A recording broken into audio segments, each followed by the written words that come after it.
Teaching method आपके 10 question यानी 20 number का मेथड है। बहुत इंपॉर्टेंट चीज़ है, 10 क्वेश्चन बहुत होते हैं। अब इसमें मेथड में आपके ज़्यादा नहीं है। आपको बता दूं कि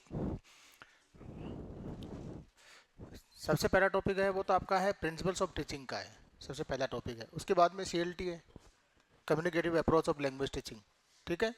और इसके बाद में CLT ही नहीं, आपके सारे मेथड्स हैं, क्योंकि आपके टॉपिक में दिया मेथड्स ऑफ टीचिंग दिया हुआ है। तो इसका मतलब ये है कि सारे ही आ गए। जैसे ग्रामर ट्रांसलेशन भी आ गया, इसके बाद में बाइलिंगुअल भी आ गया, ठीक है, डायरेक्ट मेथड भी आ गया, ऑडियो लिंगुअल भी आ गया, ठीक है, स्ट्रक्चर भी आ गया, सिचुएशनल भी आ गया, सारे ही आ गए उसमें। फिर आपका लैंग्वेज इवेल्युएशन भी है, ठीक है, और इवेल्युएशन के बाद में रिमेडियल टीचिंग भी है, ठीक है। तो ये सारे टॉपिक्स हैं, ये आपके हैं जिसमें 10 क्वेश्चन आने हैं।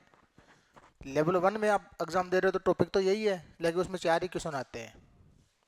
टॉपिक यही है। L1 का मैंने करवाया तो उनके केवल 4 ही क्वेश्चन आते हैं, आपके 10 क्वेश्चन आते हैं। टीचिंग मेथड्स है ये जो एक ऐसा पोर्शन है आपका L2 में, L2 हो या L1 हो या ग्रेड 2 हो, ये एक ऐसा पोर्शन होता है। जैसे ग्रेड 2 है वहाँ तो 40 नंबर का आता है, वहाँ 20 क्वेश्चन आते हैं। L2 में आधा कर दिया 10, फिर L1 में और आधा कर दिया 4। ये ऐसे क्वेश्चंस हैं जो आपके बिल्कुल गणित की तरह फिक्स नंबर है, ये कटने का चांस नहीं है इसमें, क्योंकि यहाँ कोई वोकेबलरी नहीं है। वोकेबलरी में जैसे मान लीजिए उसमें तो क्या कोई भी वर्ड आ सकता है, लेकिन मेथड्स में ऐसा नहीं है कि कोई वर्ड आ जाए। जो मेथड आपके दिए हुए हैं उन्हीं में से क्वेश्चन आना है। तो ये लगभग हम ये मानते हैं कि ये जो 10 क्वेश्चन है ये अपने निश्चित से मानते हैं इनको, ठीक है। अपन पहले टॉपिक से ही शुरुआत कर देते हैं। प्रिंसिपल्स ऑफ इंग्लिश टीचिंग, पढ़ाने के सिद्धांत क्या है। क्योंकि सबसे पहली बात तो ये कि पढ़ाते तो बाद में, सबसे पहले तो टीचर का दायित्व ये बनता है कि उसको पता होना चाहिए कि पढ़ाने के सिद्धांत क्या, किस तरीके से काम करना चाहिए क्लासरूम में, what is the approach of teaching English in the classroom, ये पता होना चाहिए। तो पहला टॉपिक है आपका principles of teaching English. Principles of teaching English, कौन कौन से सिद्धांत होते हैं, यानी किन बातों का हमें ध्यान रखना चाहिए। सीधी सी बात है, जब भी आप क्लासरूम में बच्चों को इंग्लिश पढ़ाएंगे नौकरी लगने के बाद में क्लासरूम में, तो आपकी अप्रोच क्या होनी चाहिए, ठीक है।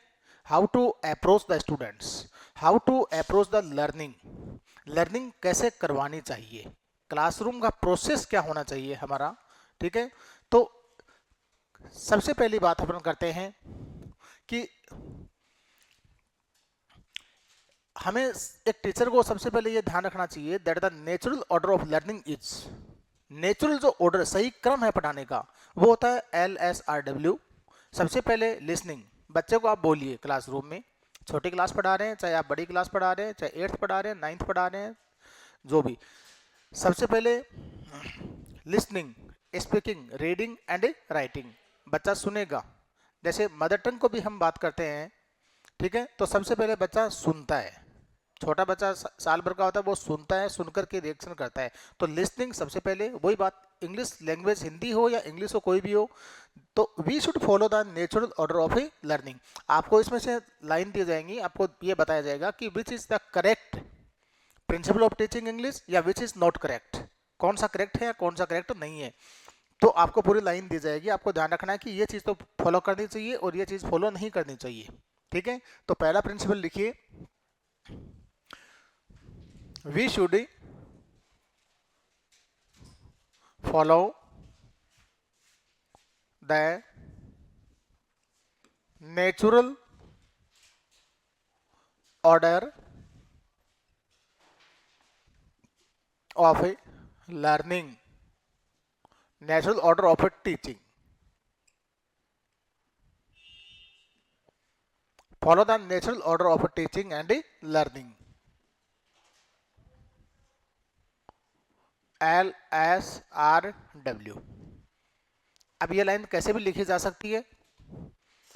नेचुरल ऑर्डर ऑफ लर्निंग, हो सकता है कि आपको केवल 4 ही वर्ड लिख देंगे नीचे, ठीक है, LSRW बस इतना ही लिख दे, या पूरी लाइन भी लिख के दे सकते हैं, ठीक है, पूरी लाइन भी लिखी जा सकती है कि follow the natural order of learning, पूरी लाइन भी लिख सकते हैं, केवल इतना भी लिख सकते हैं, ऊपर क्वेश्चन बन जाएगा the natural order of learning is के बाद में डैश मिलेगा या आपको कोलन मिलेगा और उसके बाद में नीचे आपको ऑप्शन मिलेंगे, ठीक है। तो ये क्रम LSRW, क्योंकि ये क्वेश्चन 2004 में जब से आरपीएससी स्टार्ट हुई है थर्ड ग्रेड में एग्जाम होना, उसमें पूछा गया था।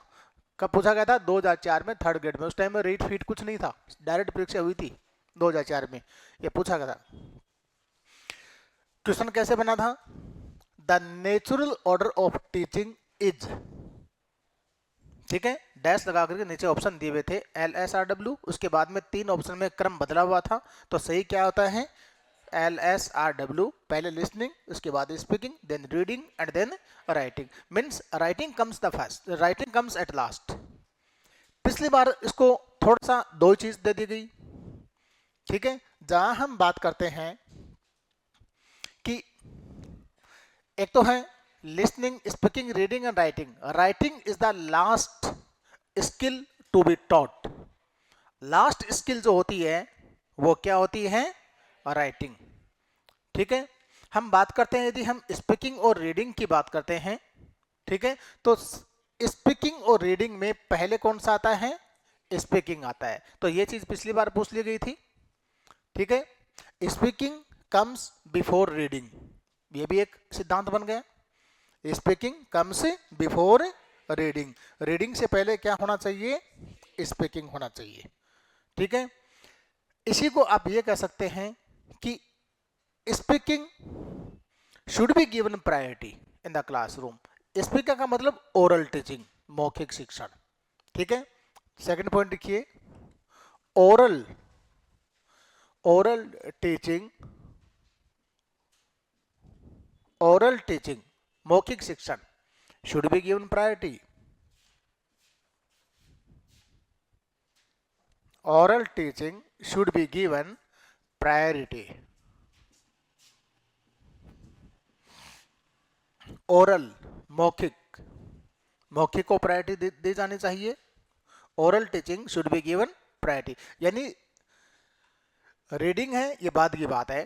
जब बच्चा बोलना सीख जाए किसी वर्ड को, उसके बाद में आप उस बच्चे से लिखवाइए, उसके बाद में उसको पढ़ने के लिए दीजिए। पहले उस बच्चे को केवल बोलना सिखा दो। जैसे हम छोटे बच्चों को, एक बच्चे को आगे खड़ा कर देते हैं और उसे ABCD बुलवाते हैं, ठीक है। बच्चा ए बोलता है तो सारी क्लास ए बोलती है, ठीक है। कोई गिनती बोलता है तो पूरी क्लास उसके पीछे पीछे उसको फॉलो करती है। तो पहले ओरल होता है, ठीक है, सामूहिक होता है।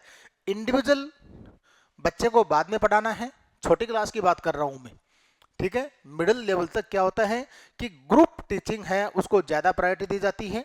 समूह में शिक्षण पहले करवाइए और उसके बाद में इंडिविजुअल बाद में पढ़ाइए। ये पढ़ाते समय थोड़ा सा इस बात का ध्यान रखना, ये एक सिद्धांत है जिसको फॉलो करना चाहिए कि group teaching should be taught before individual teaching. लिखिए इसको, ग्रुप टीचिंग, ग्रुप टीचिंग या पीर टीचिंग, जोड़े में समूह बनाते हैं ना अपन, पीर वर्क, समूह में बच्चों को काम करवाते हैं, पीर वर्क बोलते हैं उसको। Group teaching is done prior, prior माने पहले, to individual teaching. Group teaching है वो पहले होती है, इंडिविजुअल टीचिंग से पहले क्या होती है? ग्रुप टीचिंग होती है। पहले बच्चों को समूह में पढ़ाइए, बच्चे समूह में पढ़ेंगे और उसके बाद में आप उनको एक एक करके बाद में पढ़ाइए आप उनको, यानी बाद में इंडिविजुअल पर बाद में ध्यान दीजिए, पहले बच्चों को एक साथ काम करवाना है। दूसरी बात क्या है कि प्रैक्टिस, रिपीटेशन विशेष रूप से ध्यान रखना होता है। आप एक बार आप पढ़ा के छोड़ देंगे, बच्चों को याद नहीं हो पाएगा। Pattern practice must be done. जब तक आप किसी चीज को बार बार बच्चों को प्रैक्टिस नहीं करवाएंगे, ठीक है, तब तक बच्चा नहीं सीख पाएगा, ठीक है। कोई भी पैटर्न प्रैक्टिस है, प्रैक्टिस का मतलब क्या है? रिपीटेशन का मतलब क्या है? पैटर्न की प्रैक्टिस होती है। पैटर्न हमेशा क्या होता है? जैसे मान लीजिए आपने एक पैटर्न लिया क्लास में, दिस इज का पैटर्न ले लिया, आपने बच्चों को सिखाया दिस इज ए बुक, ठीक है। इसके बाद बुक का आइटम केवल एक चेंज कर दिया, this is a girl, this is a boy, this is A fan, this is my school. तो पैटर्न तो वही दिस इज का चल रहा ना, बार बार रिपीट हो रहा है, वो उसकी बार बार प्रैक्टिस हो रही है। तो वो जो पैटर्न प्रैक्टिस है वो बच्चे के माइंड के अंदर वो एक पैटर्न जो दिस इज का है वो अपने आप फीड हो जाता है। लर्निंग है कभी भी तुरंत नहीं होती है, इट टेक्स टाइम। लर्निंग में हमेशा समय लगता है, उसके लिए पैटर्न प्रैक्टिस, यानी जो भी पैटर्न होता है चाहे वो आईएनजी का हो, जैसे आई एम प्लेइंग, ठीक है, he is singing, she is teaching, they are sleeping, we are eating, बार बार आर आई एन जी आना ना, तो उस पैटर्न की बच्चों को प्रैक्टिस हो गई। तो ड्रिल, पैटर्न प्रैक्टिस, रिपीटिशन, ये क्लासरूम में होना चाहिए। जब तक हम ये नहीं करेंगे लर्निंग नहीं हो पाएगी, ठीक है। ये भी एक सिद्धांत है, लिखो next one, repetition, repetition,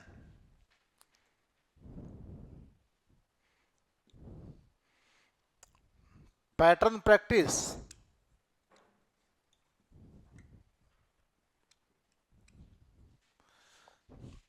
repetition, pattern practice,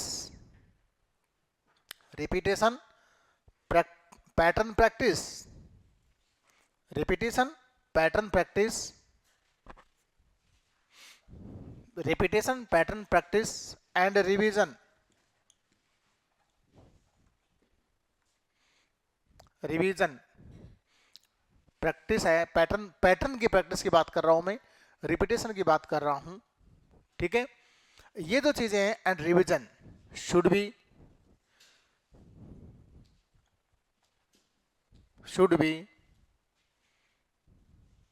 done, ये किया जाना चाहिए।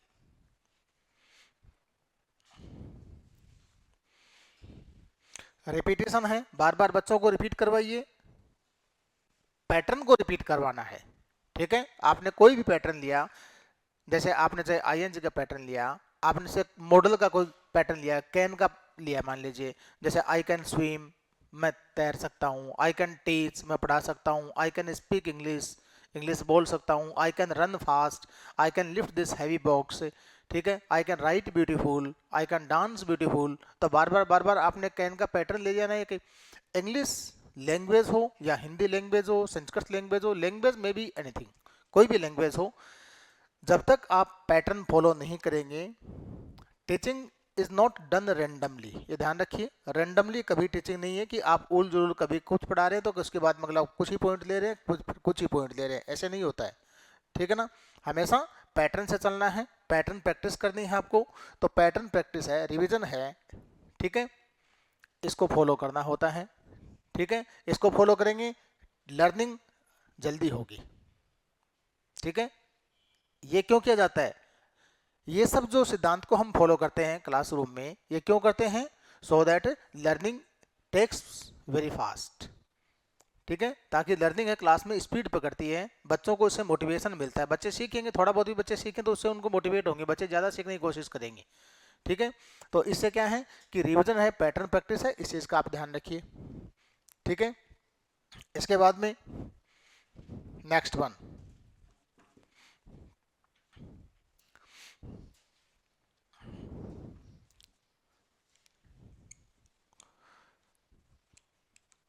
Principle of a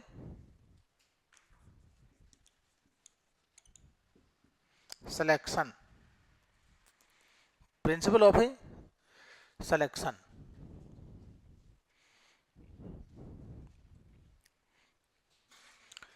language items को सिलेक्ट किया जाता है, यानी teaching is not done randomly. कभी भी टीचिंग को हम रेंडमली का मतलब क्या है कि कभी हमने जो मर्जी है वही पढ़ा दिया, ऐसे कभी भी नहीं करते हैं। पहले हम लैंग्वेज आइटम्स को सेलेक्ट करते हैं कि हमें, और वो भी according to time span, time span के अकॉर्डिंग मुझे आपको ये मेथड पढ़ाना है, ठीक है। पहले मैंने लैंग्वेज आइटम सेलेक्ट किया हूँ, मैं ऐसे नहीं पढ़ा रहा, ठीक है। सिलेक्शन भी किया हूँ, उसकी ग्रेडिंग भी किया हूँ, दोनों काम किया हूँ। फिक्स पीरियड है, 20 पीरियड है, निश्चित है, 20 क्लास में यानी 10 दिन में कंप्लीट करना है मुझे, निश्चित है। आज पहला दिन है, 9 और बच्चे हैं और पूरा कोर्स हो जाएगा, एक पॉइंट भी नहीं छूटेगा, ज़्यादा टाइम खराब नहीं होगा आपका। मेरा भी समय बचेगा, दूसरी क्लास अटेंड करूँगा। ठीक है, अलग अलग डिवीजन किया है, ये क्लास है इतने दिन में, एक टॉपिक एक दिन खत्म। ठीक है, CLT में 2 दिन लग सकते हैं बस। तो सिलेक्शन क्यों होता है? सिलेक्शन इसलिए होता है कि teaching is not done randomly, कभी भी टीचिंग रैंडमली नहीं होती है। सिलेक्शन पहले लैंग्वेज आइटम का सिलेक्शन किया जाता है, सिलेक्शन टाइम को ध्यान में रखते हुए किया जाता है कि कितने समय में हमें ये काम करना है। मुझे इंग्लिश 1 महीने के अंदर पढ़ानी है तो मैं 1 महीने के हिसाब से उस सिलेबस 1 महीने में उन बच्चों का लेवल देखूंगा कि उनका स्तर क्या है, उनके क्लास के स्तर के अकॉर्डिंग, उन बच्चों की उम्र के अकॉर्डिंग, एज के अकॉर्डिंग, उनके मेंटल लेवल के अकॉर्डिंग मैं लैंग्वेज आइटम को सिलेक्ट करूंगा। मुझे पढ़ाना है 6ठी क्लास और मैं लैंग्वेज आइटम मैंने वो सिलेक्ट किए हैं जो 10वीं क्लास के हैं, तो वो बच्चे नहीं सीख पाएंगे। ठीक है, तो सिलेक्शन करते समय हमें क्या ध्यान रखना है? हमें तो ये ध्यान रखना है कि एक एवरेज स्टूडेंट है उसको करीब 3000 वोकेबलरी आनी चाहिए और 275 स्ट्रक्चर्स आनी चाहिए।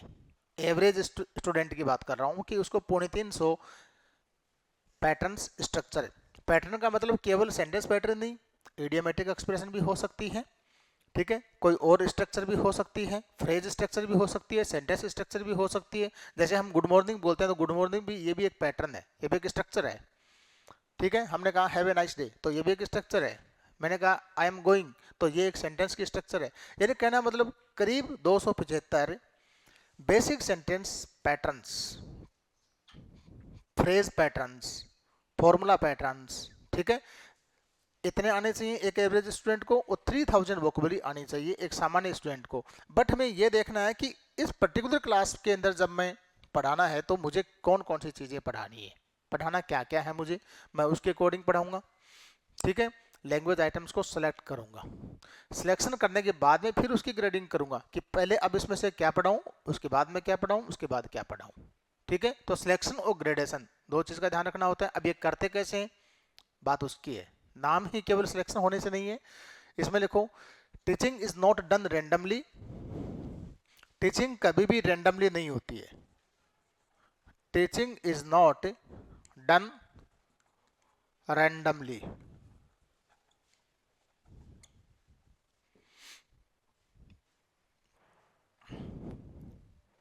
टीचिंग कभी भी रैंडमली नहीं होती है। रैंडमली का मतलब जो मर्जी वो पढ़ा दिए, यानी विदाउट एनी ऑर्डर, बिना किसी ऑर्डर के। ठीक है, teaching is not done randomly. Teaching को, अब इसके पीछे सिद्धांत क्या है? Principle of selection is based on the assumption that, लिखो the principle of selection, the principle of selection is based on the assumption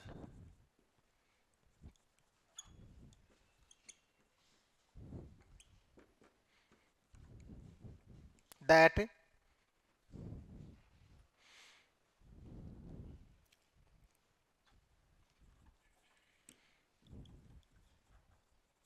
whole language, the whole language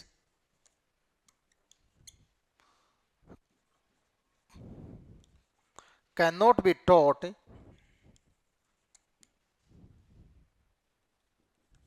in a limited time span. In a limited time span. Principal of selection है वो इस सिद्धांत पर आधारित है, इस मान्यता पर आधारित है। अजम्पशन यानी मान्यता, ये इस मान्यता पर आधारित है कि whole language can not be taught in a limited time span. पूरी भाषा को आप एक सीमित समय के अंदर नहीं पढ़ा सकते। ठीक है, पूरी लैंग्वेज को पढ़ाने में 10-15 साल लग जाते हैं। आपको 1 साल के लिए सिलेबस बनाना है कि आपको 6th क्लास में ही पढ़ाना है या 8th में ही पढ़ाना है, तो आप उस एक सेशन को ध्यान में रखते हुए आप आइटम्स सेलेक्ट करेंगे। बुक्स जो बाजार में आती हैं उन बच्चों के लिए पर्टिकुलर वो उसी क्लास लेवल के ध्यान में रखते हुए उतना ही मैटर सेलेक्ट किया जाता है कि इस क्लास के लिए उतना ही होगा। अगली क्लास है तो बिल्कुल उसके अकॉर्डिंग आएगा। ठीक है, फिर 10th क्लास आ गई तो उसके अकॉर्डिंग आएगा। तो सिलेक्शन करके उसके बाद में बुक तैयार होती है, उसके बाद में सिलेबस होता है, उसको ही हम पढ़ाते हैं। तो सिलेक्शन क्यों किया जाता है, वजह क्या है इसकी? इसकी वजह ये है कि पूरी पूरी लैंग्वेज को हम एक सीमित समय के अंदर नहीं पढ़ा सकते। That the whole language can not be taught in a limited time span. आपके टेस्ट के अंदर भी मैंने कई बार क्वेश्चन दिया है, ये आपको ध्यान हो तो। आपको जो टेस्ट सीरीज जो दी है उसमें मैंने कई बार क्वेश्चन बना के दिया आपको ये, कि principal of selection can not be taught in a limited time Spain. कि प्रिंसिपल ऑफ सिलेक्शन है, ये सब प्रिंसिपल्स हैं। ये भी आ सकता है, principle of selection is done because language can not be done randomly. ये सिद्धांत है भी कि लैंग्वेज है उसको आप रेंडमली नहीं पढ़ा सकते, विदाउट एनी ऑर्डर उसको नहीं पढ़ा सकते। Randomly means without any order, ठीक है। जनरली जो है एन एवरेज स्टूडेंट 3000 वर्ड्स यानी वोकेबलरी और 275 स्ट्रक्चर्स आनी चाहिए। लिखो इसी में, an average student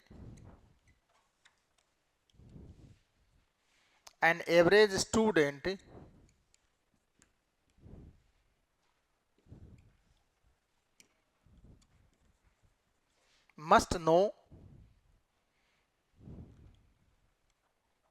about 3000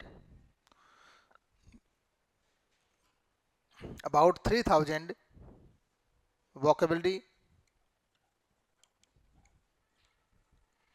and 275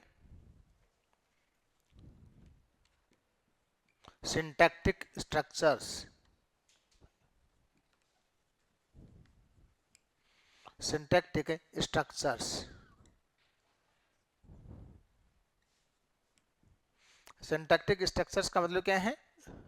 वाक्य की रचना उसको बोलते हैं, सूत्र जो इसको अपन बोलते हैं, सब्जेक्ट है, वर्ब, ऑब्जेक्ट, ऐसे उसको बोलते हैं syntactic structures.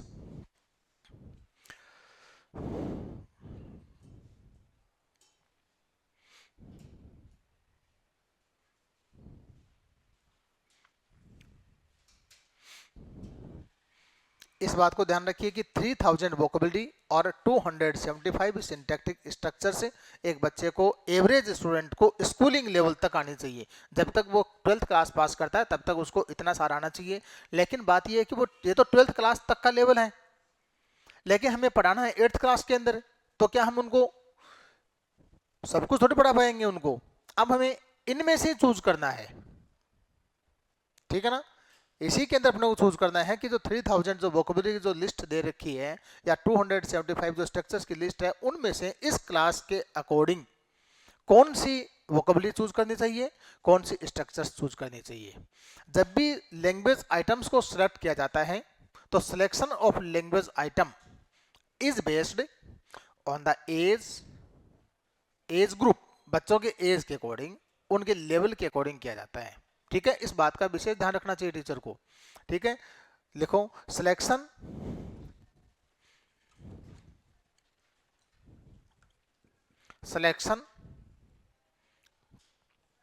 is based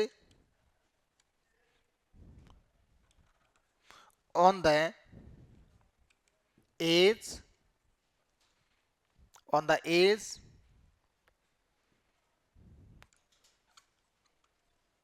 class level,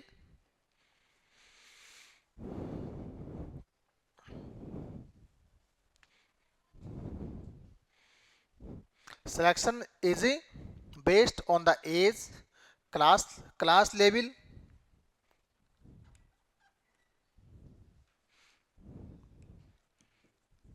of the learners।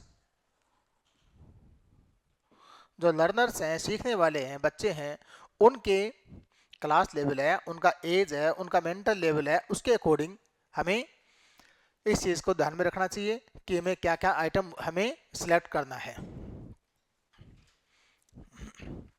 अब देखिए, सबसे पहले हम बात करते हैं सिलेक्शन ऑफ वोकेबलरी की बात करते हैं कि जब भी आप वोकेबलरी सिलेक्शन करते हैं तो हमें किन बात का ध्यान रखना चाहिए। वोकेबलरी दो टाइप की होती है, एक तो होती है एक्टिव वोकेबलरी और एक होती है पैसिव वोकेबलरी। एक्टिव वोकेबलरी वो होती है जो हमारे जबान के ऊपर हरदम रहती है, टिप्स के ऊपर रहती है, ठीक है, जिसको हम आमतौर से बोलते हैं। जब भी हम इंग्लिश बोलते हैं या लिखते हैं तो बार बार किसी शब्दावली का यूज करते हैं, वो हमारे माइंड में जबान के ऊपर रहती है। This is called active vocabulary. Passive vocabulary वो होती है जो हम अनुमान लगाते हैं, जैसे दूसरा बोल रहा है तो उसको सुन रहे हैं तो उसको अनुमान लगाते हैं कि इसका मीनिंग ये हो सकता है, या हम कोई बुक पढ़ते हैं तो उसका अनुमान लगाते हैं कि इस वर्ड का मीनिंग यहाँ पर ये हो सकता है, गेस पर आधारित होती है, वो होती है पैसिव वोकेबलरी होती है। क्योंकि बोलेंगे तब तो हम हमारी मर्जी से बोलेंगे, जो वर्ड्स एक्टिव है हमारे दिमाग में उन्हीं का यूज करेंगे। लेकिन जब सामने वाला बोल रहा है या सामने वाले ने कुछ लिख के दिया है तो उसको सुनेंगे या उसको पढ़ेंगे, तो वो तो अपने हिसाब से लिख रहा है, अपने हिसाब से बोल रहा है, तो उस वोकेबलरी को हम गेस करते हैं, अनुमान लगाते हैं, ठीक है, तो उसको बोलते हैं पैसिव वोकेबलरी। ठीक है, लिखिए selection of A active and passive vocabulary या सिलेक्शन ऑफ ए वोकेबलरी, ये इसी का पॉइंट है, सिलेक्शन में ही है, selection of A vocabulary, selection of A vocabulary.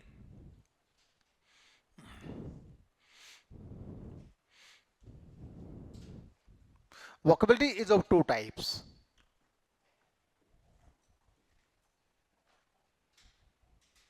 Vocabulary is of a two types.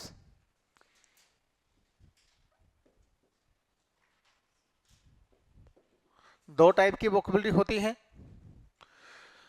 Vocabulary is of a two types.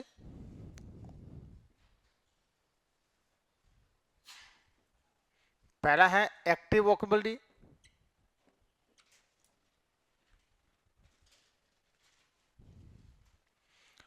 Active vocabulary जिसको हम आमतौर से यूज करते हैं, वी यूज फ्रिक्वेंटली। ये क्या होती है, इसको वी यूज फ्रीक्वेंटली, प्राय हम इसको यूज करते हैं। While speaking and writing, while speaking and writing, जब भी हम बोलते हैं या कुछ लिखते हैं तो वो तो हमारी मर्जी से बोलेंगे, हमारी मर्जी से हम लिखेंगे, जो वर्ड्स हमारे दिमाग में बिल्कुल एक्टिव है उन्हीं को बोलेंगे, उन्हीं को लिखेंगे। ठीक है, तो वो जो वोकेबलरी होती है वो तो क्या होती है, जिसको हम प्राय यूज करते हैं, फ्रिक्वेंटली यूज करते हैं, उसको हम कहेंगे एक्टिव वोकेबलरी। पैसिव वोकेबलरी होती है दूसरी,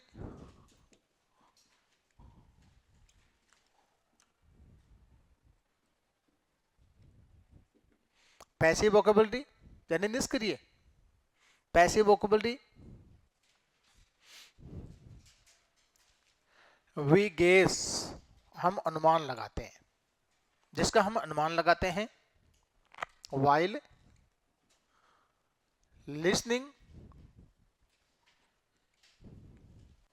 एंड रीडिंग। जिस वोकेबलरी का हम पढ़ते समय या सुनते समय अनुमान लगाते हैं उस वोकेबलरी को हम बोलते हैं पैसिव वोकेबलरी। तो दो प्रकार की वोकेबलरी होती है। एक तो इस बात का ध्यान रखिए आप कि एक्टिव वोकेबलरी के बारे में पूछा जाए कि एक्टिव वोकेबलरी क्या होती है। ठीक है, तो एक्टिव वोकेबलरी वो होती है that we use frequently, the words that we use frequently, जिन शब्दों को हम प्राय हम यूज करते हैं, जो हमारी जुबान के ऊपर ही रहते हैं, चाहे हम कोई शब्द को बोल रहे हैं, इंग्लिश में बात कर रहे हैं, बोल रहे हैं, चाहे हम लिख के बता रहे हैं अगले को, तो उसको बोलते हैं एक्टिव। और पैसिव जिसका केवल गेस किया जाता है, सुनते समय और पढ़ते समय गेस करते हैं, उस वोकेबलरी को बोलेंगे पैसिव वोकेबलरी। ठीक है, वोकेबलरी को चार भाग में बांटा जाता है। थॉमसन ने इसको क्लासिफाई किया वोकेबलरी को चार पार्ट में। लिखो नेक्स्ट पैरा चेंज करके, थॉमसन नाम याद रखिएगा, Thompson has classified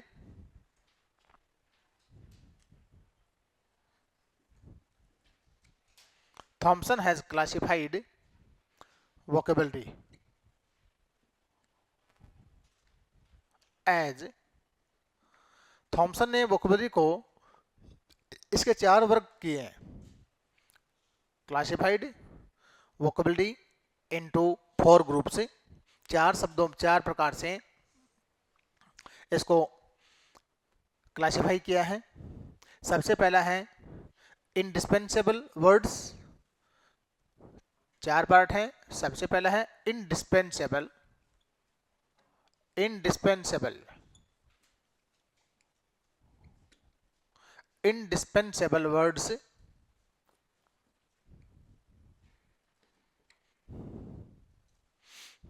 indispensable words. सबसे पहला है इंडिस्पेंसेबल वर्ड्स, अपरिहार्य शब्द होते हैं। इंडिस्पेंसेबल क्या, जिसको डिस्पेंस नहीं कर सकते आप, इंडिस्पेंसेबल वर्ड्स।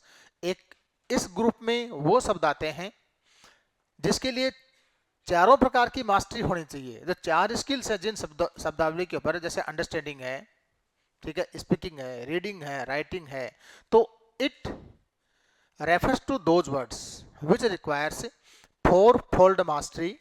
चारों प्रकार की मास्टरी जिन शब्दों के ऊपर हमारी होती है, बहुत अच्छे से होती है, जिन शब्दों को हम कोई दूसरा बोले तो उसको समझ भी सकते हैं, अंडरस्टैंडिंग भी कर सकते हैं जिन शब्दों के, ठीक है। मान लीजिए बुक शब्द है, कैट है, डॉग है, ऐसे वर्ड्स हैं, तो उनको हम क्या कर सकते हैं, उनको कोई दूसरा बोले तो उसको अंडरस्टैंड भी कर सकते हैं, ठीक है।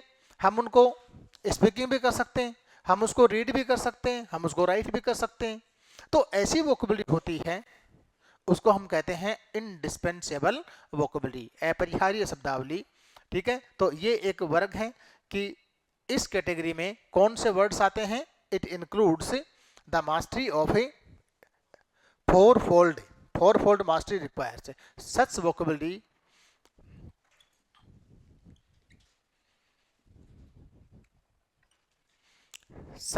vocabulary requires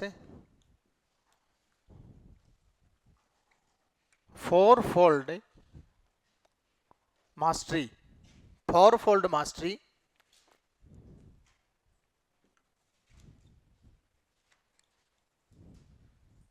this vocabulary requires fourfold mastery of words। इसमें 4 प्रकार की मास्टरी चाहिए। चारों स्किल जिन शब्दों पर हमारी होती है, जैसे अंडरस्टैंडिंग यानी समझना, understanding, speaking, reading and writing.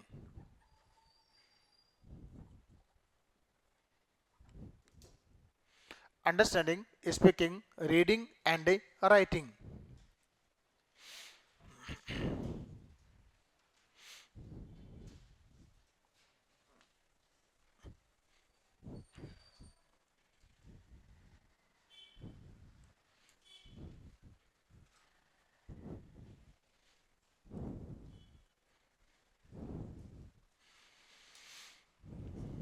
Indispensable vocabulary के बाद में आता है essential vocabulary.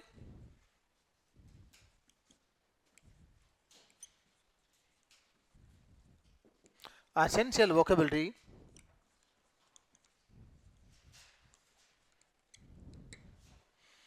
Essential vocabulary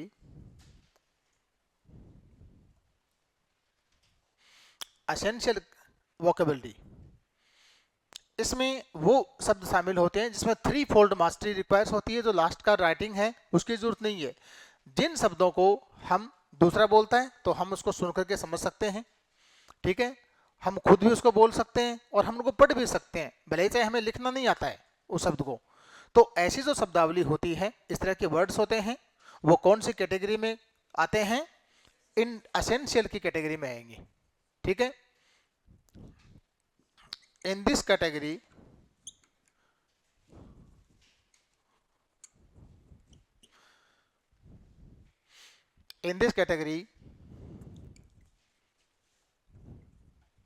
threefold mastery of words, in this category threefold mastery of words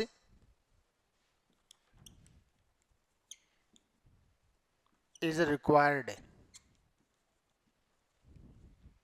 Threefold mastery of words is required understanding,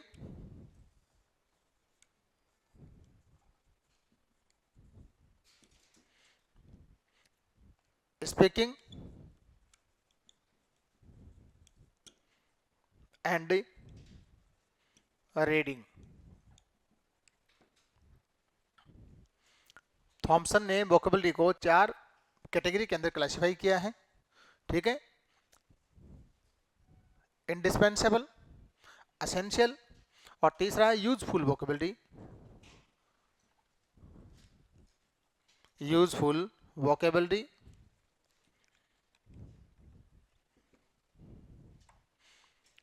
useful vocabulary, useful vocabulary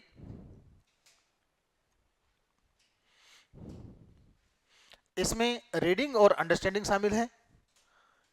इसमें क्या शामिल है? केवल रीडिंग और अंडरस्टैंडिंग। जिन शब्दों को हम पढ़ करके, जिस शब्दों को हम पढ़ सकते हैं और दूसरा बोले तो हम उसको समझ सकते हैं, ठीक है। दिस इंक्लूड्स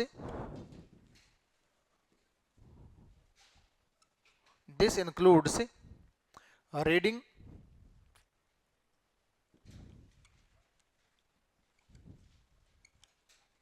and understanding,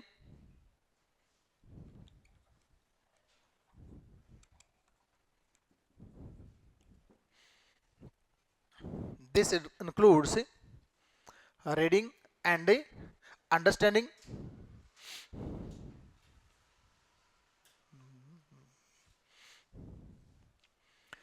अब एक है स्पेशल, लास्ट वन और लिखिए। लास्ट वन है दैट इज स्पेशल वर्ड्स या स्पेशल वोकेबलरी।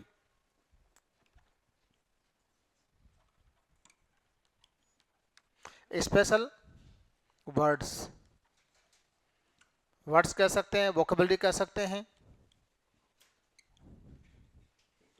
स्पेशल वर्ड्स या स्पेशल वोकेबलरी, इसमें केवल रीडिंग शामिल है। जब भी हम किसी टेक्स्ट को पढ़ते हैं और जो शब्द हमारे सामने आते हैं उनको केवल उसमें वही शामिल है। This includes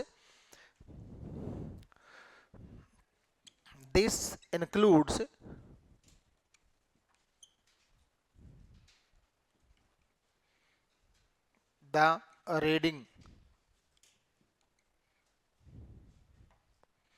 this includes the reading, this includes the reading। बस इसमें एक ही चीज शामिल है, क्या शामिल है इसमें? रीडिंग। This includes reading. चारों प्रकार की वोकेबलरी को 4 कैटेगरी में डिवाइड किया है। हो सकता है केवल आपको नाम दे दे, ठीक है। आपसे ये पूछा जा सकता है कि Thompson has classified vocabulary into how many groups, how many categories. 4 category में डिवाइड किया है।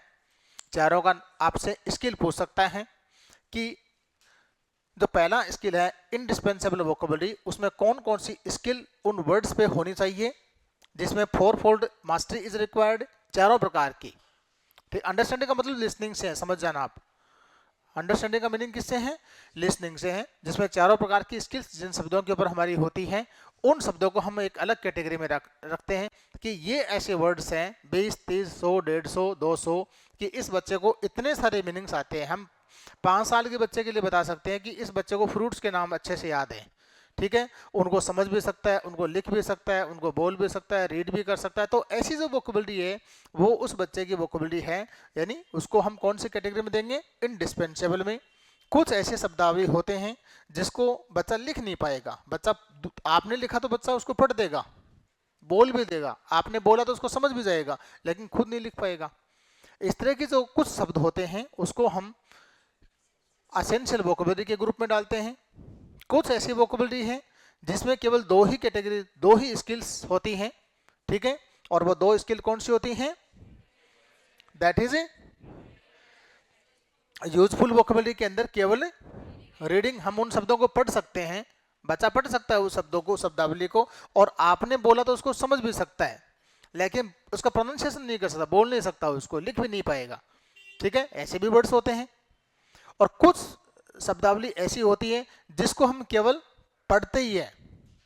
जब हम किसी टेक्स्ट को पढ़ते हैं तो हमारे सामने वो नए नए शब्द आते हैं, हमने नहीं तो उनको पहले कभी सुना है, ठीक है, न पहले कभी बोला है और न उन शब्दों को लिखा है, लेकिन जब हमको टेक्स्ट को पढ़ते हैं तो नई नई शब्दावली हमारे सामने आती है। तो ऐसी जो कुछ स्पेशल वर्ड्स हमारे सामने आते हैं, ठीक है, तो 4 प्रकार की ये क्लासिफाई किया है थॉमसन ने। ठीक है, ये है वोकेबुलरी को सेलेक्ट करते समय, वोकेबुलरी का सिलेक्शन करते समय ध्यान रखने की बातें हैं। ठीक है, कि हमें कौन कौन से शब्दावली का यूज करना है। ठीक है, सिलेक्शन में केवल वोकेबुलरी ही नहीं होती है, सिलेक्शन का सिद्धांत और भी होता है कि सिलेक्शन का बेस और क्या है इसके अलावा। और देखिए आगे, ये पॉइंट आपका पूरा हो गया है कि सिलेक्शन के अंदर कौन सा, सिलेक्शन ऑफ ए वोकेबुलरी। ठीक है, इसके अलावा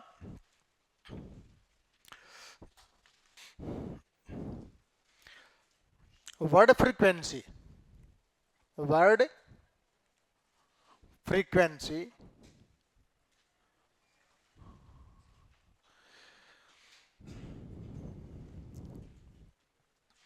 इसमें हमें ऐसी शब्दावली का चयन करना चाहिए किसी भी क्लास को पढ़ाने के लिए। उन शब्दों को चयन करिए जो फ्रिक्वेंटली यूज होते हैं, उन शब्दों को छोड़ना नहीं चाहिए। ठीक है, this includes words, we should select the words which are frequently used, जो बार बार प्राय जिसका यूज किया जाता है उन शब्दों को हमें सेलेक्ट करना चाहिए। The words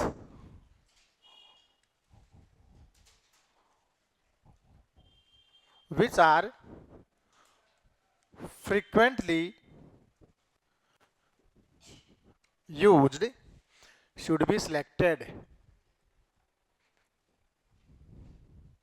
should be selected। जो शब्द प्राय यूज होते हैं, बच्चा जिसको बार बार अपने लाइफ में दिनचर्या में काम लेता है, ऐसे शब्दों को, ऐसी शब्दावली को सिलेक्ट करना चाहिए। Number 2, range. एक शब्द होता है वो कई टॉपिक में आता है, उसकी रेंज ज्यादा होती है शब्द की, ऐसे शब्दावली को भी सिलेक्ट करना चाहिए, हमें पढ़ाते समय ध्यान रखना चाहिए इस बात का। ठीक है, words which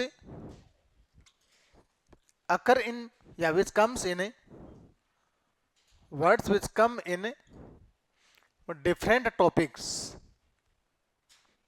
words which come in different topics should be selected।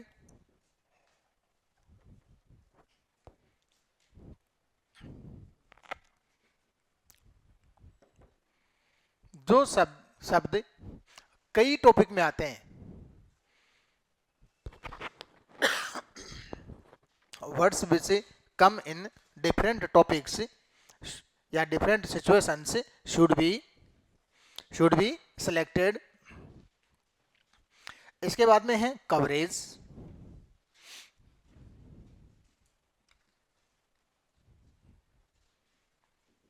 Coverage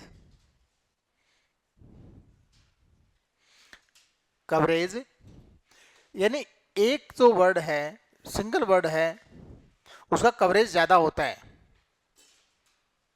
जैसे मान लीजिए शब्द है फर्नीचर, आपने बच्चों को एक वर्ड सिखाया फर्नीचर, तो ये वर्ड तो एक ही है, लेकिन इसका जो कंसेप्ट है जो है वो ज्यादा है। बच्चे के माइंड में कई मीनिंग आएंगे, टेबल भी आएगा, चेयर भी आएगा, स्टूल भी आ जाएगी, ठीक है ना, डेस्क भी आएगा, कई आइटम जो फर्नीचर से रिलेटेड है वो कई मीनिंग अपने आप बच्चे के माइंड में आ जाएंगी। तो ऐसे वर्ड्स को छोड़ना नहीं चाहिए, ऐसे वर्ड्स को पढ़ाना चाहिए, सिलेक्ट करना चाहिए।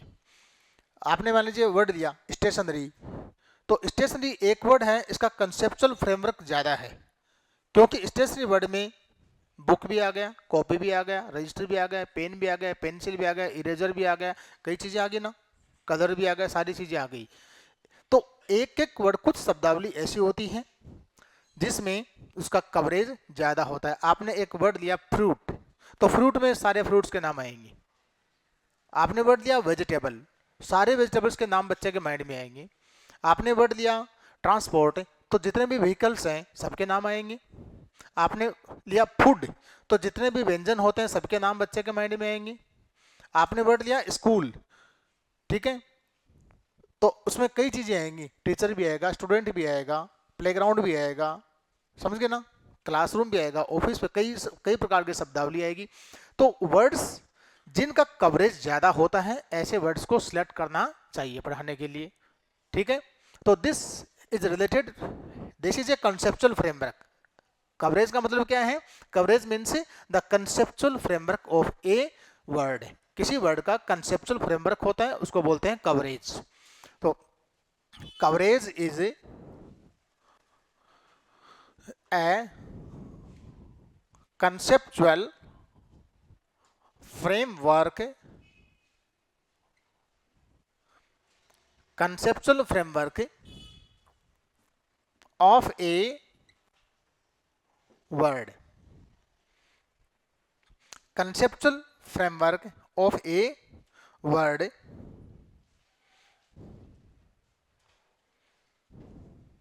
this refers to semantic context.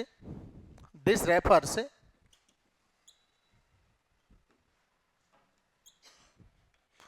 refers to semantic यानी meaning, this refers to semantic context, this refers to semantic context, this refers to semantic context meaning, ठीक है ना। सेमेंटिक कॉन्टेक्स्ट का अर्थ क्या होता है? मीनिंग होता है। ये सेमेंटिक वर्ड भी थर्ड ग्रेड में आया हुआ है। सेमेंटिक का मतलब क्या होता है? Meaning. This refers to semantic context. जैसे for example the word furniture refers to, जैसे वर्ड है, फर्नीचर वर्ड है, for example the word furniture refers to table, chair, stool etcetera. बाकी कितने वर्ड्स लिखो आप समझ गए, ठीक है। बाकी ज्यादा एग्जाम्पल देने की जरूरत नहीं है।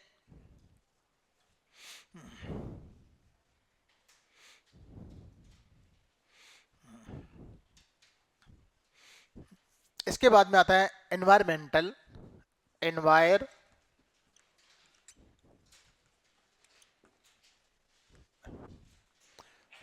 Next one is environmental needs. Next one is environmental needs, यानी बच्चों को वो चीजें पढ़ाइए जो उसके एनवायरमेंट में आसपास में है ना, ऐसी शब्दावली को जरूर चूज करना चाहिए जब भी हम सिलेक्शन करते हैं, और विशेष रूप से छोटी क्लास के अंदर। तो जब भी हम बच्चों को छोटे क्लास में पढ़ाते हैं तो उन बच्चों के लिए आप उस शब्दावली को जरूर चयन करें जो उसके वातावरण में आसपास है, जो बच्चा रात दिन देखता है, जिन चीजों को फिजिकली देखता है, ठीक है ना। जैसे फ्रूट्स को बच्चा फिजिकली देखता है, आप तो फ्रूट्स के नाम पढ़ाओ। आप व्हीकल्स को देखता है तो व्हीकल्स के नाम पढ़ाओ, ठीक है। बर्ड्स को देखता है तो बच्चों को बर्ड्स के नाम भी जरूर चूज करने चाहिए। तो जो एनवायरमेंट में जो चीजें आसपास में है, विशेष रूप से क्या, छोटी क्लासेस के अंदर जो बच्चे की क्लास का लेवल अप होता जाएगा तो एनवायरमेंटल जो वोकेबलरी है उसकी संख्या कम होती जाएगी। जितनी क्लास छोटी रहेगी एनवायरमेंटल वोकेबलरी उतनी ही ज्यादा होगी, ठीक है। जो क्लास का लेवल ज्यादा होता जाएगा तो एनवायरमेंटल वोकेबलरी है वो उसकी संख्या कम होती जाएगी। जो 3000 वोकेबलरी आपको बताई है उसमें से सबसे मतलब बेसिक में स्टार्ट कहां से होता है? एनवायरमेंटल वोकेबलरी से स्टार्ट होता है, क्योंकि बच्चे की लर्निंग पहली क्लास से स्टार्ट होती है, एलकेजी से स्टार्ट होती है। तो वहां बच्चे को कोई ज्यादा कंसेप्ट वाले मीनिंग नहीं बताते हैं, बच्चों को ऐसे मीनिंग ही बताते हैं जिसमें जो चीजें बच्चा आसपास में, पर्यावरण में, अपने वातावरण में, सराउंडिंग्स में देखता है, ठीक है। तो इसमें एनवायरमेंटल नीड्स में the words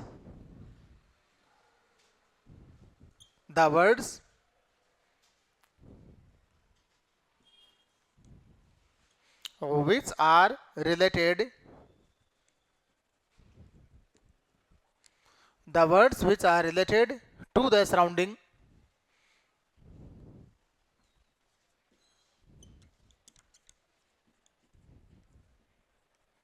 the words which are related to the surrounding, the words which are related to the surrounding are selected at the lower level, at the lower stage.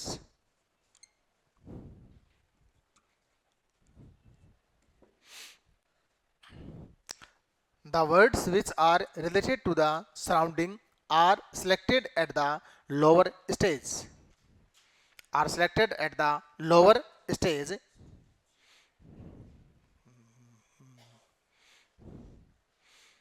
Surrounding से जो related हैं words हैं उसको lower stage के ऊपर select किया जाता है।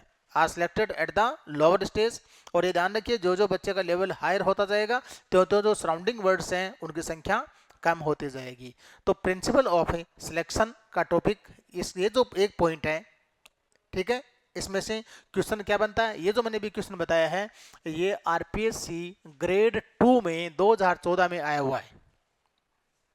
जैसे मैंने एग्जाम दी थी सेकंड ग्रेड की उसमें आया था, ठीक है, ये क्वेश्चन आया था, ध्यान रखिएगा।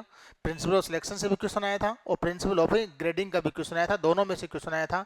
तो उसमें ये था क्वेश्चन, ये कैसे बना था कि principal of selection is based on, question लिखिए कैसे क्वेश्चन बनता है। Principle of selection is based, the principle of selection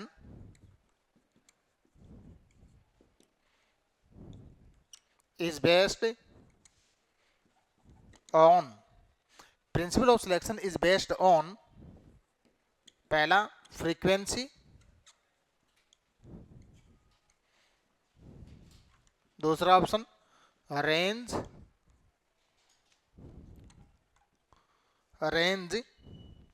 and coverage, तीसरा है एनवायरमेंटल नीड्स,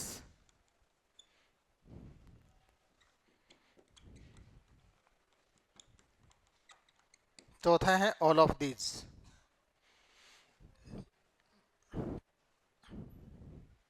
एनवायरमेंटल नीड्स और इसके बाद में है ऑल ऑफ दीज।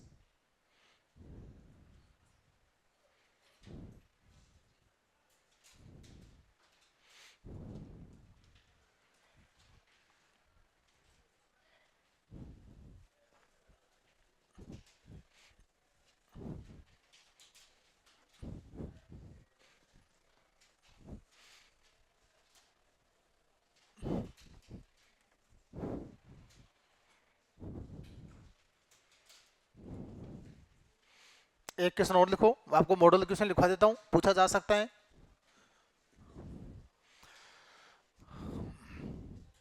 ये लिखो essential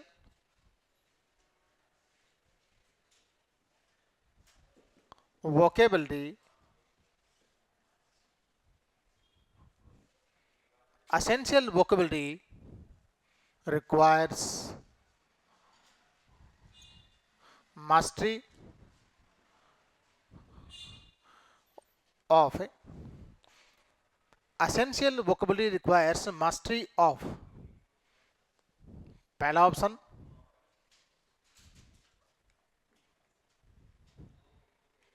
understanding, speaking, reading and writing.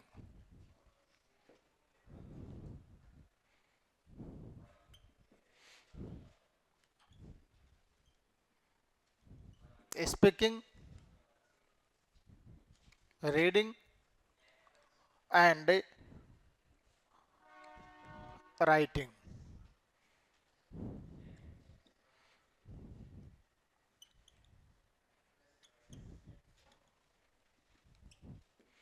Understanding,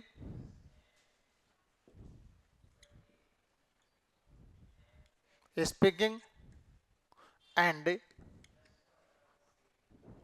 reading.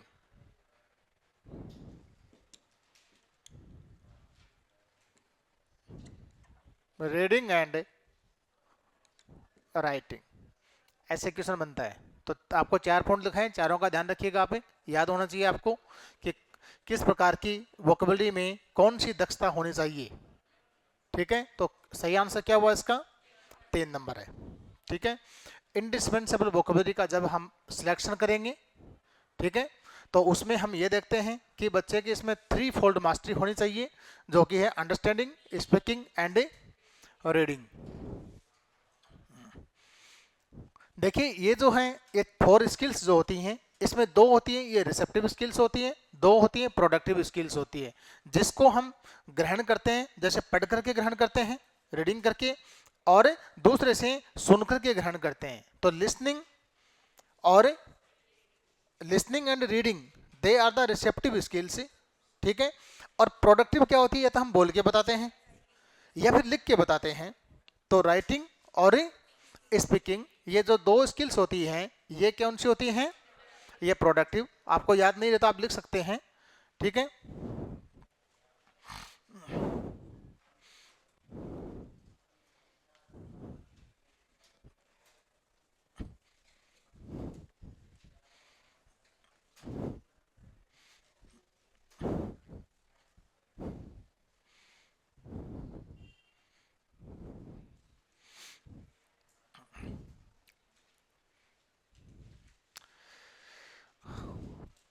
एक तो है प्रोडक्टिव और एक क्या है? रिसेप्टिव। पहले रिसेप्टिव लिखो,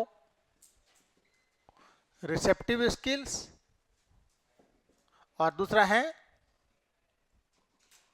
प्रोडक्टिव स्किल्स। रिसेप्टिव यानी ग्रहण करना, जो कि इसमें क्या होता है? Listening and reading, listening and reading, listening and reading. Number 2 है प्रोडक्टिव, ये क्या है? Speaking and writing, speaking and writing, speaking and writing.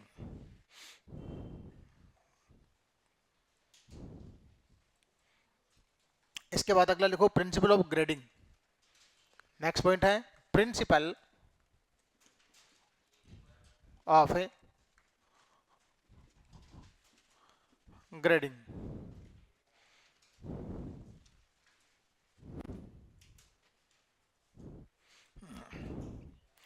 Principal of grading है, this is the sequencing the language items.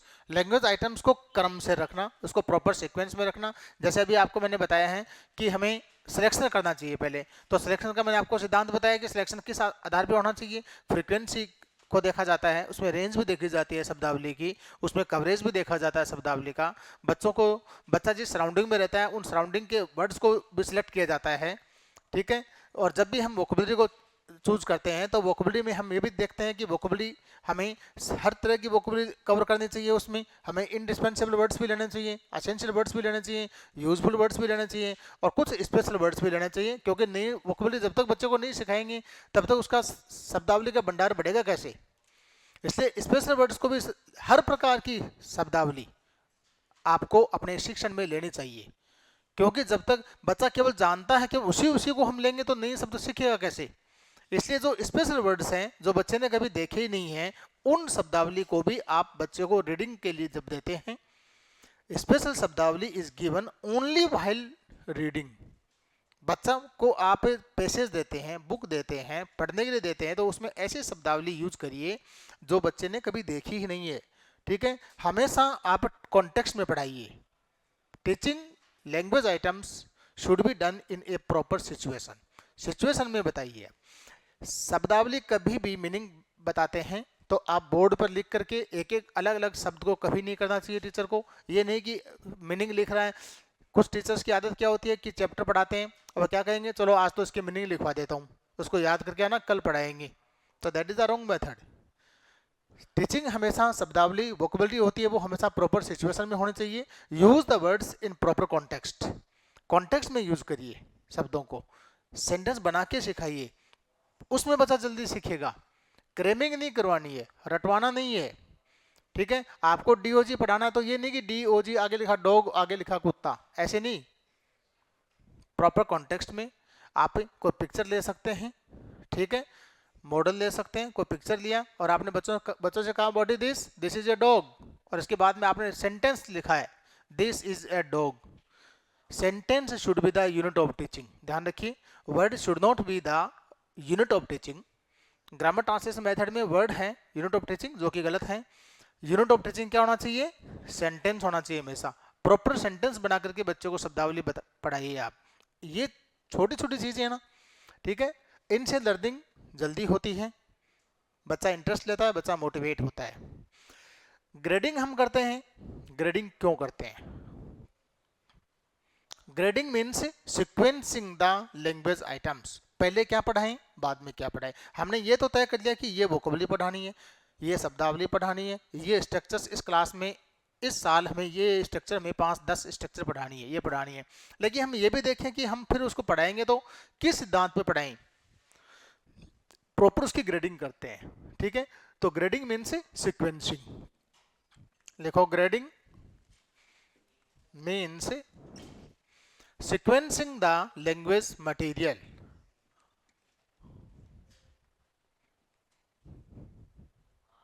Grading means sequencing the language material. Grading means sequencing the language material. Grading means sequencing the language material. Language items are taught in proper steps. Proper step में पढ़ाया जाता है. Which comes first, which later. It means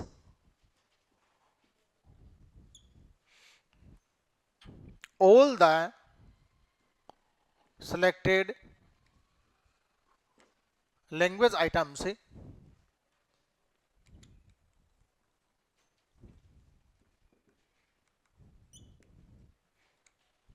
are taught step by step.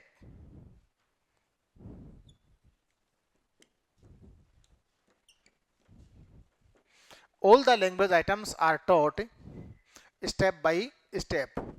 जितने भी जो language items हैं उनको पढ़ाया जाता है, वो स्टेप बाय स्टेप पढ़ाया जाता है। अब स्टेप बाय स्टेप आप उनको कैसे पढ़ाएंगे, कौन सी बातों का ध्यान रखते हैं, ग्रेडिंग में कौन कौन सी चीजें आती है, ठीक है, सीक्वेंसिंग में क्या चीज आती है, इस बात को ध्यान रखिए आप। अब देखो, लिखो, grading is done on the following. Grading में कौन कौन से हैं, देखो, सबसे पहले लिखो,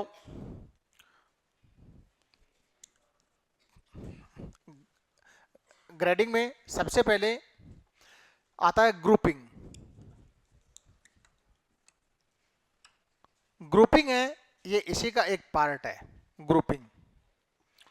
ग्रेडिंग में सबसे पहले क्या आता है, ग्रुपिंग किया जाता है लैंग्वेज आइटम्स को। ग्रुपिंग में किस प्रकार की, ग्रुप का मतलब समूह बनाना, ठीक है। समूह जब भी बनाते हैं तो किस आधार पर बनाया जाता है, एक तो फोनेटिक ग्रुपिंग होती है, एक लेक्सिकल ग्रुपिंग होती है। दो टाइप की ग्रुपिंग होती है। फोनेटिक का मतलब भाषा से, शब्द ध्वनि से होता है, लेक्सिकल का मतलब वर्ड मीनिंग से होता है, ठीक है। तो ग्रुपिंग के अंदर हम कौन कौन सी चीजें शामिल करते हैं, लिखो, ग्रुपिंग इंक्लूड्स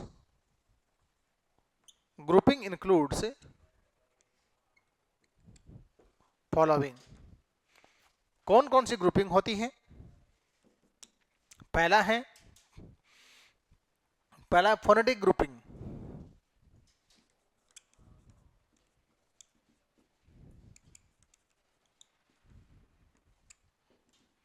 पहला है phonetic grouping. Words of same sound are put together. एक समान ध्वनि वाले शब्दों को एक साथ रखा जाता है। Words of same sound, words of same sound, words of same sound are put together, are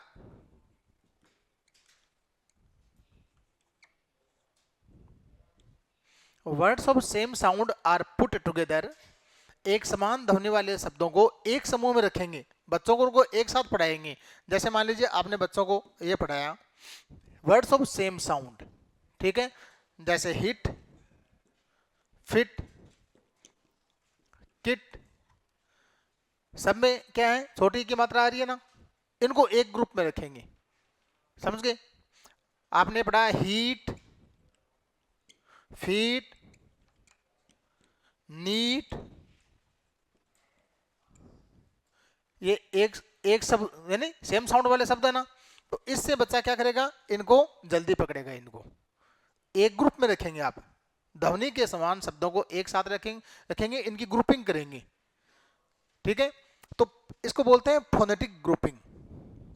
question पिछली बार पूछा गया था, और वो क्वेश्चन क्या था कि grouping is related with, grouping का संबंध है किससे है, ग्रेडिंग से है। नीचे ऑप्शन दिए हुए थे सिलेक्शन, ग्रेडेशन, प्रेजेंटेशन, ऐसे ऑप्शन दिए हुए थे। तो ग्रुपिंग का संबंध किससे है, ग्रेडेशन से है, ये ध्यान रखिएगा आप। जरूरी नहीं है कि ऐसे पूछा, वो तो मोटा मोटा सा क्वेश्चन है, इसके अंदर से भी क्वेश्चन हो सकता है, पर्टिकुलर ग्रुपिंग के अंदर भी क्वेश्चन हो सकता है कि ग्रुपिंग इंक्लूड्स, ग्रुपिंग में शामिल है। तो फिर आपको मिलेगा नीचे फोनेटिक ग्रुपिंग, लेक्सिकल ग्रुपिंग, दूसरा लिखो lexical grouping, lexical grouping, lexical grouping, lexical grouping, lexical grouping, lexical grouping जो होता है इसके अंदर यानी जो कॉमन टॉपिक है ना उसको एक साथ रखा जाता है। जैसे फर्नीचर से संबंधित शब्दावली उसको एक साथ रखा आपने, विद्यालय से संबंधित शब्दावली को आपने एक साथ रखा, स्कूल बैग से संबंधित शब्दावली उसको एक साथ रखा। यहाँ मतलब उच्चारण चाहे सबका अलग अलग है, ठीक है, पेन, पेंसिल, रजिस्टर, बुक, सबका उच्चारण तो अलग अलग है ना, फोनेटिक नहीं है, लेकिन वो जो वर्ड्स हैं वो क्या है कि वो एक कैटेगरी के वर्ड्स हैं, वो समझ गए ना, उसको बोलते हैं लेक्सिकल ग्रुपिंग, ठीक है। इसमें लिखिए लेक्सिकल ग्रुपिंग में words of a common use, words of a common use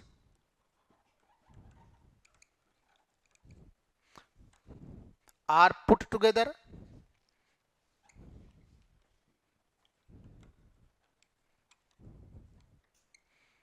words of common use are put together, words of a common use are put together, words of common use, आप जैसे यहाँ example लिख सकते हैं, आप example आप लिख सकते हैं common use are put together. जैसे आपने कॉमन यूज के वर्ड्स एक साथ लिए, जैसे आपने लिया बनाना, आपने लिया मैंगो, ठीक है, आपने लिया ग्रेप्स एटसेट्रा, इनको आप एक साथ रखिए, ठीक है। इसके बाद में फिर आपने लिया जैसे पेन, फिर लिया आपने पेंसिल, आपने लिया बुक, आपने लिया इरेजर, ठीक है, एटसेट्रा, आपने ये एक साथ रखा है, इसको बोलते हैं लेक्सिकल ग्रुपिंग। क्या एक ही चीज है, एक ही चीज है, लेकिन वो काम आता है सिलेक्शन के लिए, ये काम आता है ग्रेडेशन के लिए।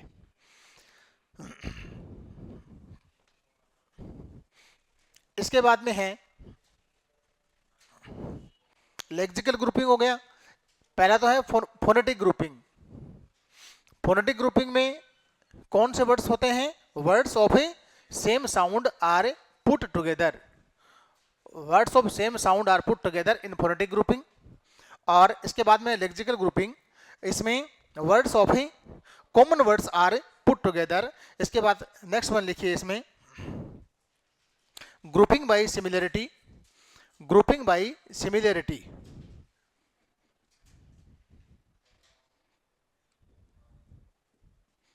ग्रुपिंग बाय सिमिलरिटी,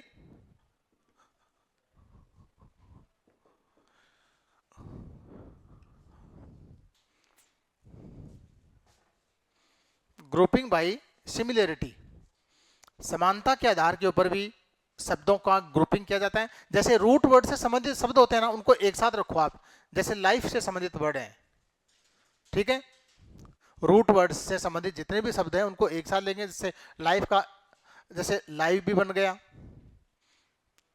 ठीक है, कई शब्द बन गए ना इससे। जैसे ब्यूटी है, ब्यूटी से ब्यूटीफुल भी बन गया, ब्यूटीफाई भी बन गया, समझ गए, कई वर्ड बन गए इसके। एक शब्द से, मूल शब्द से जितने शब्द बन सकते हैं उनको हम एक साथ ले सकते हैं, ठीक है। जैसे स्लो, स्लोवली, रूट वर्ड क्या है, स्लो है, ठीक है। तो ऐसे क्या है, जैसे टीच है, टीच से टीचर भी बन गया, टीचिंग भी बन गया, टीच भी बन गया मूल शब्द, ठीक है, टॉट भी बन गया। जितने शब्दावली इससे बनती है, हाई, हायर भी बन गया, हाइट भी बन गया, ठीक है। तो एक शब्द से, मूल शब्द से संबंधित जो भी शब्दावली है, उससे सिमिलर जो भी वर्ड्स हैं, उनको यदि हम एक ग्रुप में रखते हैं और बाद में बच्चों को सामने प्रेजेंट करते हैं उस लैंग्वेज आइटम को, तो बच्चे उसको जल्दी कैच करेंगे। उसको हमें ये बताना चाहिए कि इस वर्ड से संबंधित ही इसके सिमिलर ये वर्ड्स भी हैं, ठीक है ना। Similar words are put together, ठीक है। रूट वर्ड्स यानी various forms of a root word are put together.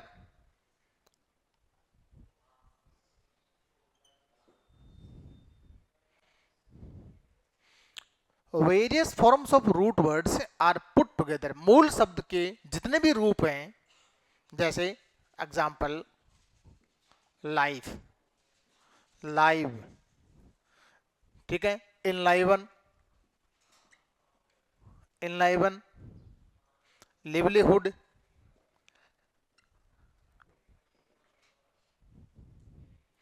Etcetera. अब ये एक ही शब्द से संबंधित हैं, सिमिलर लगते हैं, इसके समान शब्द लगते हैं सभी, तो उनको हमें एक साथ रखना चाहिए, ग्रुपिंग करनी चाहिए इसकी। इसके बाद में grouping on the basis of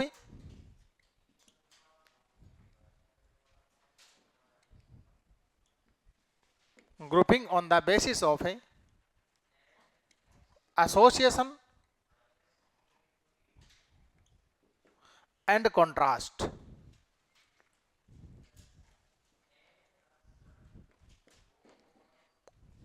grouping on the basis of association and contrast, association and contrast, जो शब्द आपस में एसोसिएट हैं, एक या एक दूसरे के विपरीत हैं, उनको एक साथ रखते हैं। जैसे ब्लैक एंड व्हाइट, आप उनको एक साथ रखिए, ब्लैक एंड व्हाइट। एग्जाम्पल बता रहा हूं आपको, ब्लैक एंड व्हाइट है, हाई एंड लो, आप इन दोनों शब्दों को एक साथ पढ़ाएंगे तो बच्चा जल्दी सीखेगा। एक दूसरे के यानी ऑपोजिट में कॉन्ट्रास्ट में जुड़े हुए भी हैं, कम एंड गो, आना और जाना,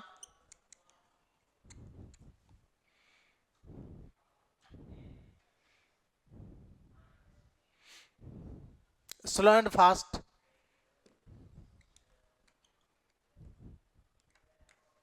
ऑलवेज एंड नेवर,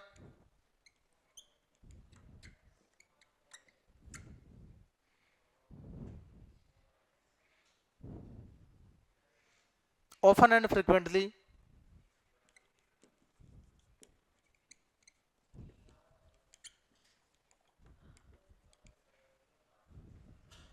ये सब सभी वर्ड्स क्या हैं, इनको यदि हम ऐसे पढ़ाएंगे ना तो बच्चा जल्दी सीखता है, क्योंकि ये एक दूसरे से संबंधित हैं, एसोसिएट हैं और एक दूसरे के कॉन्ट्रास्ट में भी है, ठीक है ना। ब्लैक एंड व्हाइट आपने पढ़ाया, ठीक है, आपने इजी और डिफिकल्ट पढ़ाया, आपने दिया ये easy and difficult, easy and difficult, तो एक दूसरे के क्या हो गए, कॉन्ट्रास्ट में ना, एसोसिएट भी हैं, जुड़े हुए भी हैं आपस में, और एक दूसरे के क्या हैं, जुड़े हुए के साथ साथ ये क्या है, कॉन्ट्रास्ट भी है। ऐसे शब्दों का एक ग्रुप बना करके हमें बच्चों के सामने रखना चाहिए, ठीक है, ग्रुपिंग कहते हैं इसको, दोनों शब्दों को एक ग्रुप में पढ़ाना चाहिए। ठीक है। इसके बाद में सिमेंटिक ग्रुपिंग।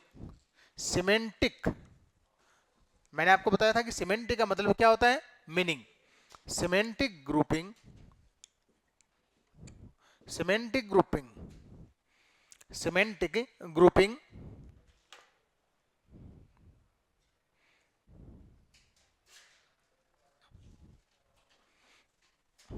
यानी एक शब्द होता है, उसके कई मीनिंग होते हैं और वो कई कॉन्टेक्स्ट में यूज किया जाता है, तो उन शब्दों को एक साथ, उसको एक साथ पढ़ाना चाहिए। Some words have more than one meanings, some words have more than one meaning. कुछ शब्दों का मीनिंग होता है एक से ज्यादा होता है, and they are taught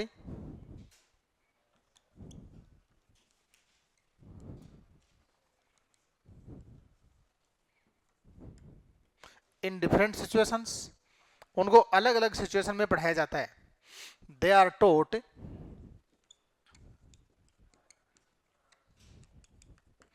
in different situations.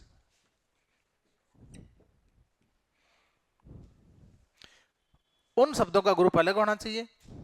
Semantic grouping होता है, जैसे आप वर्ड लीजिए टाइम को, for example the word time, जैसे ये वर्ड है टाइम। अब इसके कई संदर्भ में पढ़ाया जाता है, अलग अलग सिचुएशन में पढ़ाया जाता है। वर्ड एक ही है, स्पेलिंग वही है, लेकिन अलग अलग प्रसंग में इस वर्ड का अलग अलग मीनिंग आ सकता है। जैसे आपने ये कहा what time it is, what time, time. अब यहां तो इसका मतलब समय से है, इसका अर्थ किस चीज से लिया गया है, समय से। यदि हम ये कहें I am enjoying a good time, I am enjoying a good time, I am enjoying a good time. अब इसका मतलब समय से नहीं है, इसका मतलब ये है कि मैं लाइफ को अच्छे से एंजॉय कर रहा हूं, समय से नहीं है।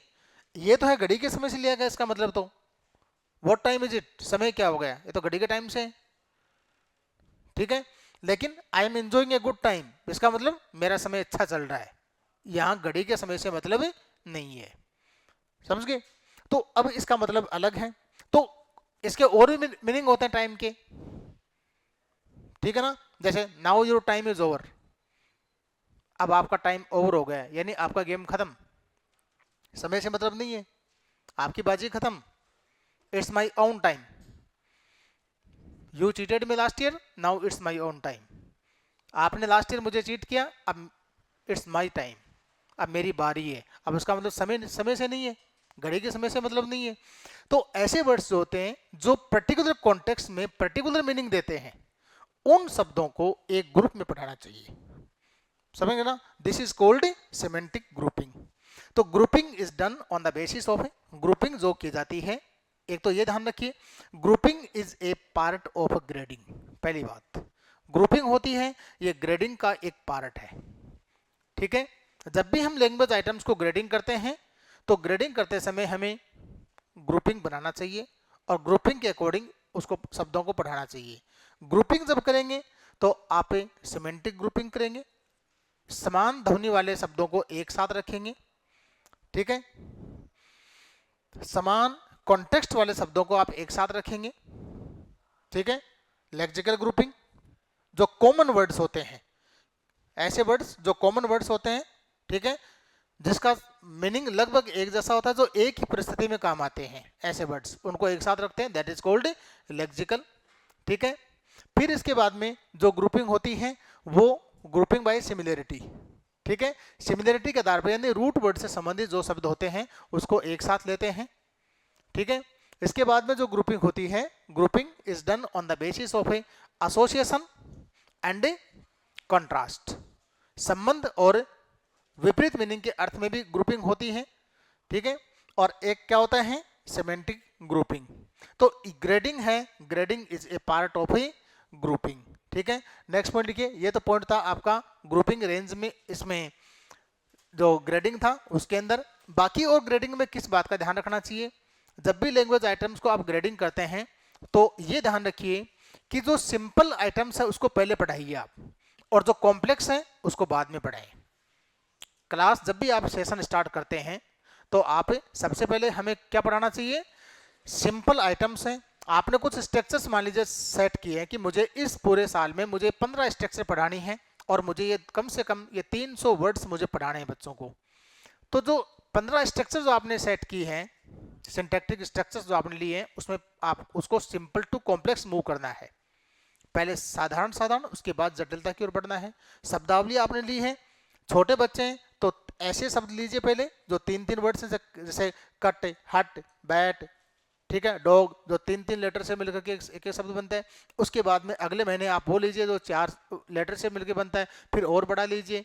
सेंटेंस पढ़ा रहे हैं तो पहले इज का पैटर्न पढ़ाइए, दिस इज, इसके बाद दीज आर, उसके बाद में सब्जेक्ट वर्ब ऑब्जेक्ट लीजिए, फिर सब्जेक्ट वर्ब ऑब्जेक्ट के बाद में एडवर्ब जोड़ दीजिए, एक आइटम और बढ़ा दिया। ऐसे सिंपल टू कॉम्प्लेक्स ग्रेडिंग करनी है। सीक्वेंसिंग जब करेंगे तो कैसे होगी, सिंपल टू कॉम्प्लेक्स। तो सीक्वेंसिंग में, ग्रेडिंग में पहला पॉइंट था आपका ग्रुपिंग, ठीक है। दूसरा पॉइंट लिखिए, simple to complex. Simple to complex,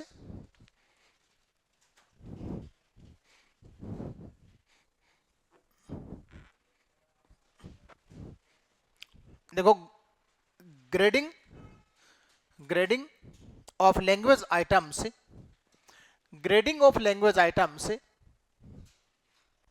proceeds from simple to complex.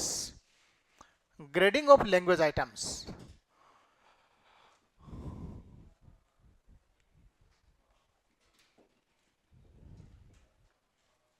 grading of language items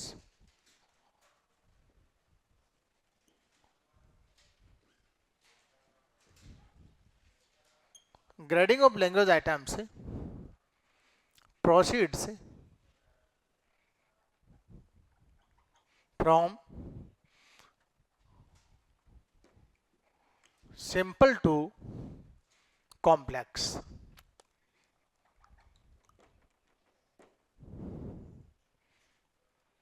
simple to complex, यानी जो इजी, सरल जो स्ट्रक्चर होती है उनको पहले पढ़ाया जाता है। Easy and simple vocabulary and structures या words and structures, easy and simple words and structures are taught first. easy और जो सिंपल शब्दावली है, वर्ड्स हैं, स्ट्रक्चर्स हैं, उनको पहले पढ़ाया जाता है, are taught first. Then the difficult, उसके बाद में क्या पढ़ाया जाता है, मुश्किल शब्दावली है उसको बाद में। And the difficult items are taught later. Later मानी बाद में, टॉट यानी पढ़ाया जाता है।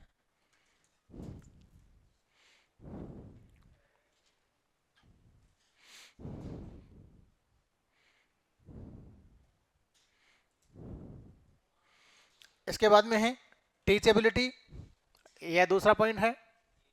तीसरा है टीचेबिलिटी,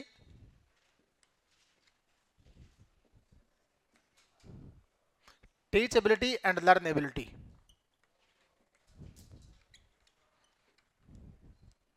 दोनों को एक साथ ही कर देता हूं मैं, ध्यान रखिएगा, क्योंकि जब क्वेश्चन दिया गया था आरपीएससी में तो दोनों को एक साथ बनाया हुआ था। टीचेबिलिटी एंड लर्नेबिलिटी एक एक क्वेश्चन का पता है मुझे। जब से परीक्षा चालू हुई है ना 2004 में, तब से थर्ड ग्रेड में, रीट में, सेकंड ग्रेड में, फर्स्ट ग्रेड में, मेथड्स में क्या क्वेश्चन आता है, एक एक क्वेश्चन का ध्यान है मुझे, और कैसे क्वेश्चन पूछा जाता है। क्योंकि ये जो आपका पार्ट है ये बहुत स्कोरिंग पार्ट है, इसमें क्वेश्चन गलत नहीं होना चाहिए आपका। ये 10 क्वेश्चन आएंगे, बिल्कुल 10 के 10 सही होने चाहिए, ठीक है। और ये मैं आपको गारंटी देता हूँ कि जो यहाँ बता दिया उसके अलावा नहीं आएगा कुछ भी, ठीक है। आप चाहे किसी भी कोचिंग की कोई ऑनलाइन यदि आप वो ले रहे हैं तो आप उसमें देख लीजिएगा, ठीक है। आप किसी बुक में जो टॉपिक पढ़े उसमें देख लीजिएगा, पहले के जो प्रश्न पत्र हैं उसमें देख लीजिएगा। अपन ने यहाँ बिल्कुल समराइज किया है टू द पॉइंट। टीचेबिलिटी और लर्नेबिलिटी का मतलब क्या है कि जब भी आप ग्रेडिंग करते हो तो grading is done on the basis of teachability. जो शब्द, जो चीज पहले पढ़ाने योग्य है, जैसे मान लीजिए प्रेजेंट कंटिन्यूअस टेंस में आईएनजी लगता है, बच्चों को ये पढ़ाना आसान है। फ्यूचर परफेक्ट टेंस पढ़ाएंगे वो ज्यादा मुश्किल है, प्रेजेंट कंटिन्यूअस टेंस ज्यादा मुश्किल है। फ्यूचर परफेक्ट बहुत ज्यादा मुश्किल है, समझ गए ना। तो पहले आप कंटिन्यूअस टेंस पढ़ाओ, समझ गए ना। जिसको सीखना भी आसान है, लर्न करना भी आसान है, और उसको पढ़ाना भी आसान है, ठीक है। तो grading is done on the basis of teachability. जो चीज पहले पढ़ाई जा सकती है, जो चीज पहले सीखी जा सकती है, उस आधार पे ग्रेडिंग करनी चाहिए, समझ गए ना। Present continuous tense should be taught first before future perfect. Why, क्यों करना चाहिए ऐसा? क्योंकि present continuous tense is easily teachable, वो आसानी से पढ़ाया जा सकता है, ठीक है। कोई व्यक्ति काम कर रहा है, सी इज स्लीपिंग, एक्शन के साथ पढ़ाया जा सकता है इसको, ठीक है। I am teaching, they are playing, ठीक है। She is dancing, she is singing, किसी की ओर इशारा करके एक्टिविटी का यूज करके इसको पढ़ाया जा सकता है। पढ़ाना आसान है, जो चीज पढ़ाना आसान है उसको सीखना भी आसान है, ठीक है। तो those items which are easily teachable and which are easily learnable are taught first, are put in grading first before other items. उनको पहले रखिए आप, ठीक है। लिखो easily teachable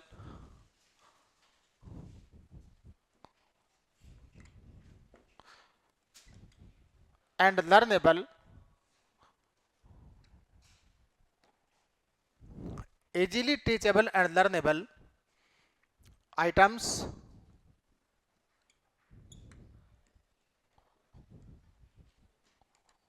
are taught first. Easily teachable और लर्नेबल आइटम्स हैं, उनको पहले पढ़ाइए। For example present continuous tense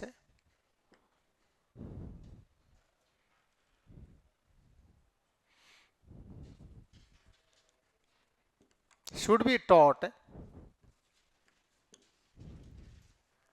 first, पहले इसको पढ़ाएं, एंड देन फ्यूचर परफेक्ट। एक एग्जांपल तौर पे बता रहा हूं मैं आपको। फ्यूचर परफेक्ट टेंस पढ़ाएं, उससे पहले आप क्या पढ़ाएं? प्रेजेंट कॉन्टिन्यूअस टेंस आप पहले पढ़ाएं, क्योंकि इसको पढ़ाना आसान है, इसको हम आसानी से पढ़ा सकते हैं। We can use the audio visual, इसके लिए ऑडियो विजुअल, कुछ टीचिंग एड का भी यूज कर सकते हैं हम, इसके लिए सामग्री का भी यूज कर सकते हैं। क्योंकि इसमें क्या है, इसमें एक्शन जारी रहता है कंटिन्यूअस में। तो कोई भी आदमी कोई काम कर रहा है, उसकी ओर इशारा करके हम कह सकते हैं ये वो कर रहा है, ये कर रहा है, वो कर रहा है, तो उसको पढ़ाना और सीखना क्या हो गया, उसको आसान हो गया, ठीक है। तो जो चीजें इजीली, चीजें जो पढ़ाई जा सकती हैं, उसको पहले पढ़ाइए आप, समझ गए। नेक्स्ट इसका है प्रोडक्टिविटी। प्रोडक्टिविटी,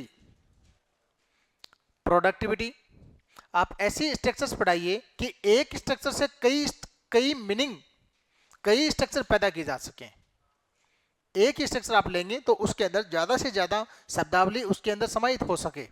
जैसे आपने सब्जेक्ट वर्ब ऑब्जेक्ट लिया तो उसमें बहुत सारे मीनिंग आ सकते हैं काम में, समझ गए ना। सब्जेक्ट वर्ब ऑब्जेक्ट लिया आपने, ट्रांजिटिव वर्ब ली है, ऑब्जेक्ट के साथ में लिया, ट्रांजिटिव वर्ब ली है, तो उसके अंदर एक नहीं, वो स्ट्रक्चर वो प्रोडक्टिव है। दो स्ट्रक्चर लिखता हूं देखो मैं, एक स्ट्रक्चर तो ये है SVOC और एक है SVO, दो स्ट्रक्चर है। एक तो वो है जिसके बाद में ऑब्जेक्ट के बाद में कॉम्प्लीमेंट है, ठीक है। तो कॉम्प्लीमेंट क्या होता है, that refers to object. Complement क्या होता है, that refers back to object, जो ऑब्जेक्ट को रेफर करता है, ऑब्जेक्ट कॉम्प्लीमेंट हो गया।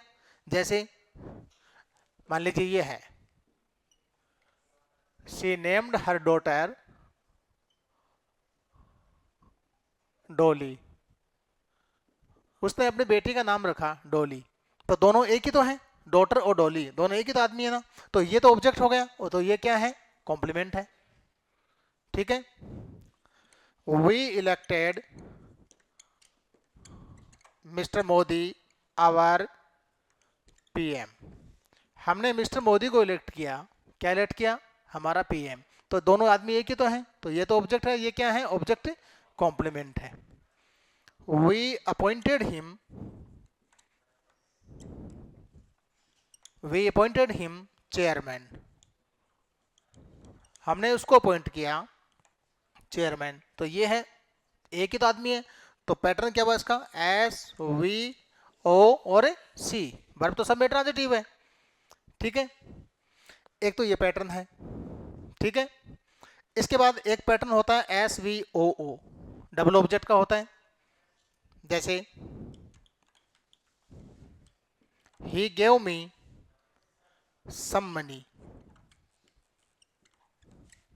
उसने मुझे दिया, क्या दिया, कुछ धन, he gave me what, some money, what का रिस्पॉन्स है, ठीक है। अब इस पैटर्न के अंदर जो डबल ऑब्जेक्ट का पैटर्न है, इसमें फिक्स वर्ब है। फिक्स वर्ब क्या है, जैसे आस्क, टेल, ठीक है, right, he wrote me a letter, he told me a story, he asked me a question, ठीक है, she sent me a letter, ठीक है, they awarded him a prize, इसमें निश्चित वर्ब है 5-10।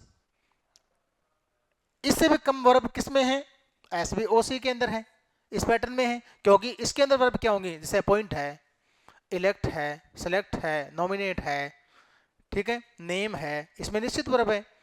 लेकिन सब्जेक्ट वर्ब ऑब्जेक्ट का पैटर्न यदि हम लेते हैं SVO, ये पैटर्न यदि आपने लिया है, पहले आप इसको पढ़ा रहे तो इसमें तो असंख्य वर्ब्स काम में ले सकते हैं, ऑब्जेक्ट, ठीक है।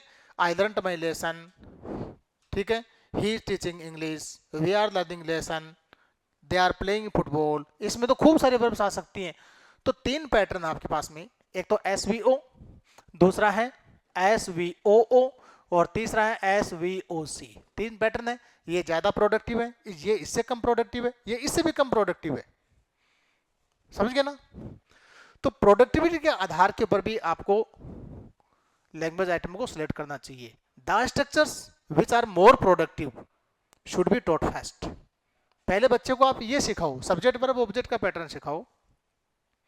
और छोटी क्लास है तो ऑब्जेक्ट का चक्कर नहीं रखिए, केवल आप बी वर्ब लीजिए, केवल बी वर्ब सिखाओ बच्चे को। जैसे this is a book, this is a pen, they are my friends, ठीक है, they are teachers, be verb का पैटर्न हो गया, और बीजी हो गया, ज्यादा प्रोडक्टिव है, ठीक है। तो प्रोडक्टिविटी का भी ध्यान रखिए आप, ठीक है ना। तो प्रोडक्टिविटी मीन्स क्या है, structures which can produce, which can use more vocabulary, more structures can be used, समझ गए ना। उसको हम क्या बोलेंगे, प्रोडक्टिव, जो ज्यादा फ्रूटफुल है, जिससे ज्यादा सेंटेंस यूज हो सकते हैं, ज्यादा वोकेबुलरी जिस स्ट्रक्चर में काम आ सकती है वो पहले लीजिए, फिर और कम वाली बाद में लीजिए, और कम वाली बाद में लीजिए, समझ गए ना। तो इसको क्या बोलेंगे हम, प्रोडक्टिविटी। लिखो द स्ट्रक्चर्स, लिखो the structure SVO is more productive than SVOO या SVOC। The structure SVO is more productive than SVOO या SVOC. SVOO या SVOC.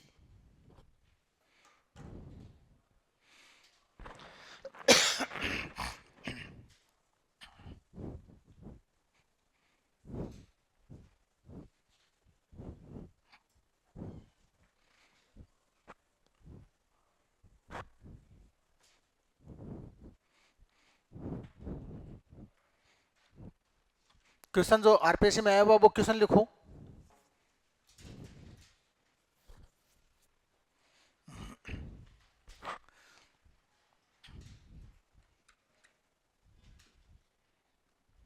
Grading does not include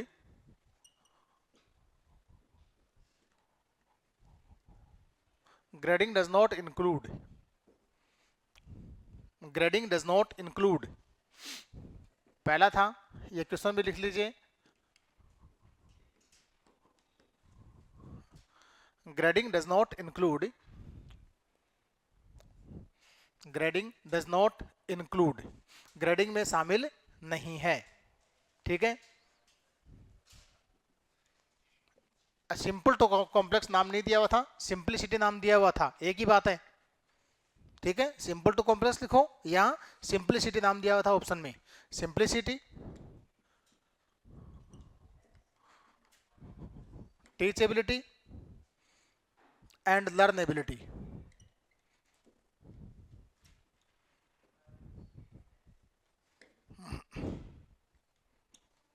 productivity,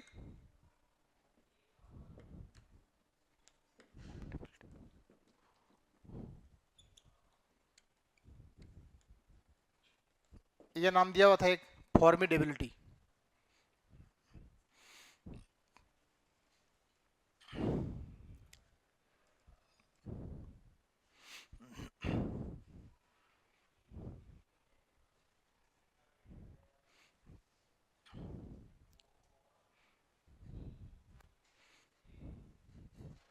समझ गए इसको कि ग्रेडिंग के अंदर शामिल नहीं है.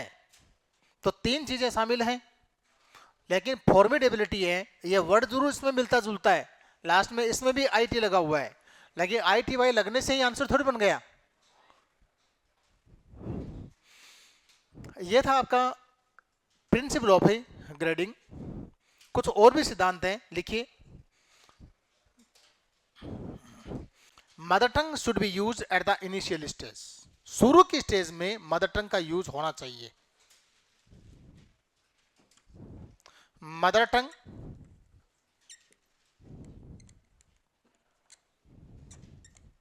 may be used या शुड भी करो, उसको यूज करनी चाहिए. Should be used eight the lower stage, but लेकिन ये ऐसा भी नहीं हो कि क्लास में मदर टंग का ही ज्यादा यूज हो, क्लास में हावी हो जाए. सावधानी से यूज करिए. But it should be used carefully. It should be used carefully.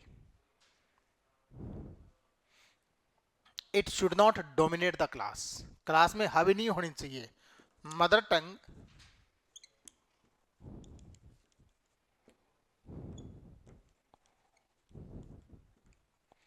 should not dominate in the class.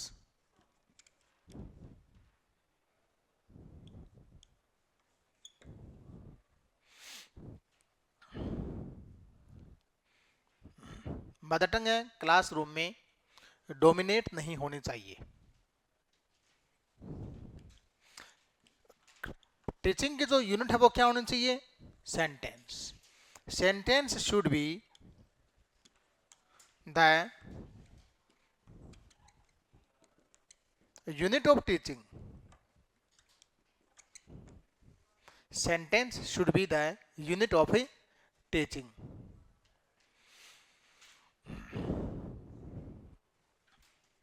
Grammar कभी भी रूल्स मत बताइए ग्रामर के। ग्रामर हमेशा इंडक्टिवली पढ़ानी चाहिए, डिडक्टिवली नहीं पढ़ानी चाहिए। भाषा के कभी रूल मत बताइए आप।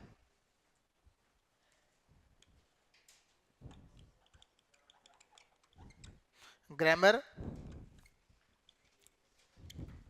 should be taught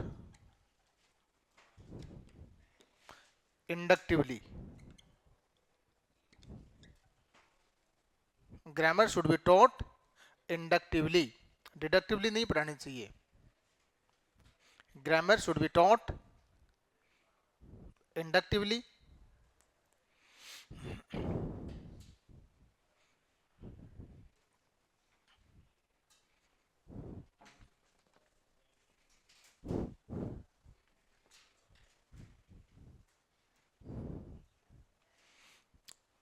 Grammar should be taught inductively.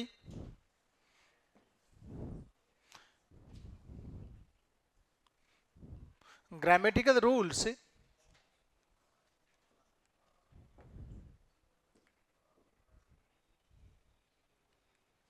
are not explained.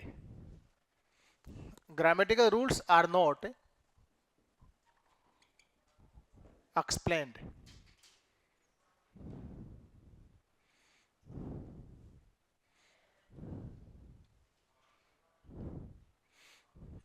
Language is taught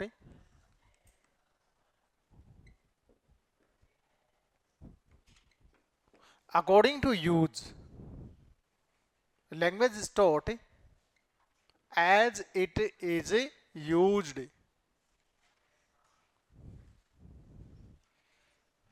As it is used by the native speakers.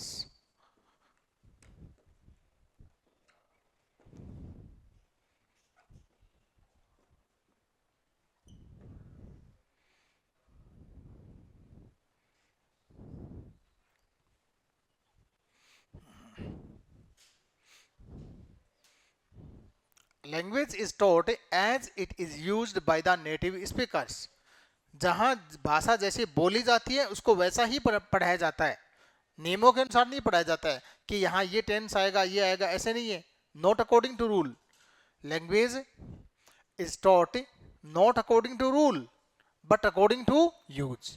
It is taught according to use not according to uses.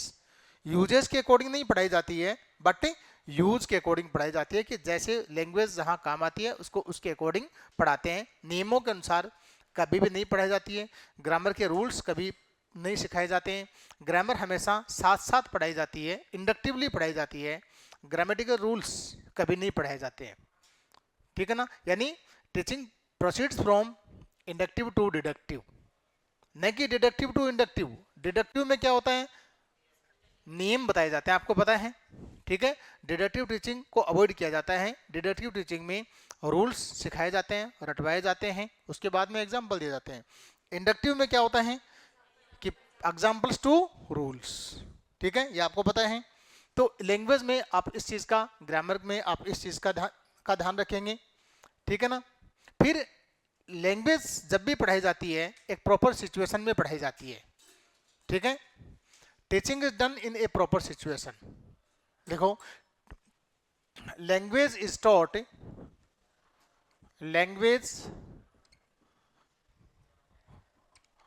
Is taught in a situation. Language पढ़ाई जाती है, situation में पढ़ाई जाती है। Language is taught in a situation. Language का use होता है प्रॉपर सिचुएशन में पढ़ाई जाती है। सिचुएशन क्रिएट करके शब्दावली होती है, कभी उसको रटवाया नहीं जाता है। Word meanings are taught in a situation. Words meaning होते हैं और उसको सिचुएशन के अंदर उनको पढ़ाया जाता है। ऐसा नहीं कि वर्ड मीनिंग को अलग अलग लिख करके उनका हिंदी अनुवाद बताया जाता है, ऐसा नहीं है, ठीक है। पर्टिकुलर सिचुएशन के अंदर लैंग्वेज को पढ़ाया जाता है। Language is taught in a particular situation, और वो भी प्रॉपर नेचुरल ऑर्डर को फॉलो करते हुए, ठीक है। छोटी क्लासेस में क्या होता है कि लर्निंग को हमेशा लाइफ से रिलेटेड किया जाता है, लाइफ सिचुएशन, ठीक है। Learning should be related with the life, जीवन से। जैसे छोटे बच्चों को आप पढ़ा रहे हैं तो छोटे बच्चों के लिए जैसे फ्रूट्स बच्चों को पसंद होते हैं, तो आप वो चीज़ पढ़ाइए, क्योंकि वो उनके लाइफ से जुड़े हुए हैं। आप फ्रूट्स के नाम बताएंगे, एक आप ट्रांसपोर्ट के नाम बताएंगे, ठीक है, तो फ्रूट्स वाले पहले याद करेंगे वो, क्यों, वो उनके लाइफ से रिलेटेड है, समझ गए ना। तो learning should be related with life, लिखो learning should be related, learning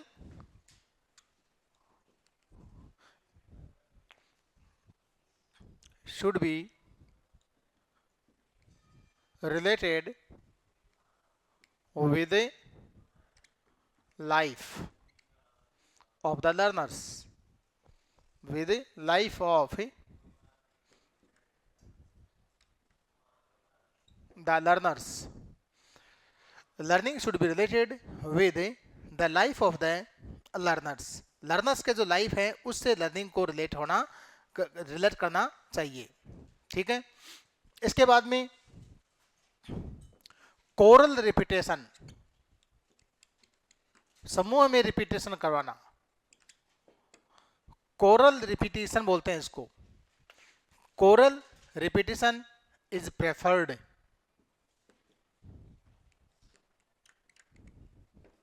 coral repetition is preferred, समूह के अंदर बच्चों से रिपीट करवाइए।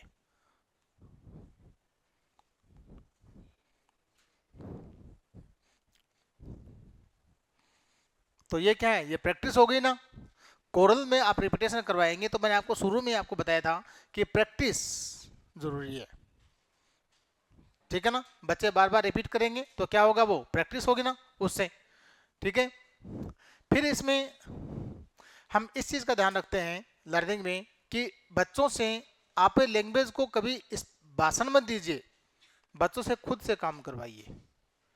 Language is learned by exposure, जितना आप लैंग्वेज आइटम्स बच्चे के सामने प्रस्तुत करेंगे ना, बच्चे उतने ही सीखेंगे, ठीक है। बच्चे उस पर काम करेंगे तो वो लर्निंग बाय डूइंग होता है, ठीक है। तो language is learned by exposure, language is learned fast by exposure. ज्यादा से ज्यादा लैंग्वेज आइटम बच्चे को आप बोलने का मौका दीजिए, एक्सपोज कीजिए, रटवाइए मत, ठीक है। बच्चे से क्वेश्चन एक्सपोजर कैसे होता है, बाय आस्किंग क्वेश्चन, बच्चों से प्रश्न पूछिए, आप ओरल पूछिए, नहीं कि केवल लिखवाना लिखवाना, ऐसे नहीं है, ओरल क्वेश्चन पूछिए आप उनसे, ठीक है। नए नए लैंग्वेज आइटम्स बच्चों के सामने एक्सपोज करो आप। आपने पैटर्न लिया, एसवीओ का पैटर्न लिया, सब बच्चों से पूछो कि आपने एक सेंटेंस बना दिया, मॉडल सेंटेंस आपने एक दे दिया, ठीक है, जैसे सी इज रीडिंग ए बुक, ठीक है। अब इसके बाद में यही पैटर्न बच्चों से, इस पैटर्न के ऊपर आपने केवल वर्ब दे दी, ठीक है, आपने रीड वर्ब दी, उसके बाद आपने राइट वर्ब दे दिया कि चलिए एसवीओ का पैटर्न बनाओ इस वर्ब को यूज करके। इसके बाद में आपने स्पीक वर्ड दे दिया, क्योंकि छोटे बच्चे हैं तो उनको गाइड करके चलना है, ठीक है। बच्चे एकदम से सोच नहीं पाते हैं तो केवल हम मेन वर्ब दे सकते हैं, ठीक है। आपने ईट वर्ब दिया, किसी बच्चे से पूछा कि चलिए बेटा ईट पे सेंटेंस बोलो एक, ठीक है, एसवीओ पैटर्न का यूज करते हुए ये आपने कहा, तो आपने लैंग्वेज आइटम्स को एक्सपोजर किया ना सामने, ठीक है ना। तो language is learn fast by exposure, exposure से लैंग्वेज फास्ट सीखी जाती है। ये गाइडेड भी है, बच्चे जितने छोटे होते हैं आप उनको इतना ही गाइडेड कंपोजिशन करवाएंगे। कंपोजिशन तो फ्री होता है, ये गाइडेड होता है, फ्री में बच्चा अपनी मर्जी से कुछ भी बोल सकता है, ठीक है, किसी वर्ड का यूज कर सकता है। और गाइडेड में क्या किया, आपने जो वर्ड दिया है, ठीक है, 10th क्लास तक लगभग गाइडेड ही होता है। स्टोरी भी आती है वो भी उसका भी आउटलाइन आता है, वो भी गाइडेड कंपोजिशन लिखना होता है। तो language is learned by exposure, जितना ज्यादा आप एक्सपोज करेंगे, ठीक है, उतना ही बच्चा है वो लैंग्वेज आइटम्स को सीखेगा। और लैंग्वेज होती है वो हमेशा एज ए होल पढ़ाई जाती है, पार्ट्स में नहीं पढ़ाई जाती है। लैंग्वेज होती है ये नहीं कि आप एक एक टुकड़ों को लेके चल रहे हैं, आप एक एक वर्ड बाय वर्ड लेके चल रहे हैं, या एक एक टेंस को लेके चल रहे हैं। टेंस भी लेंगे तो आप एक कोमुलेटिव एक साथ एक्सरसाइज देंगे, इसमें सारी चीजें इंक्लूड होती हैं, ठीक है। तो language proceeds from a whole to part, पूर्ण से अंश की ओर, लिखो learning proceeds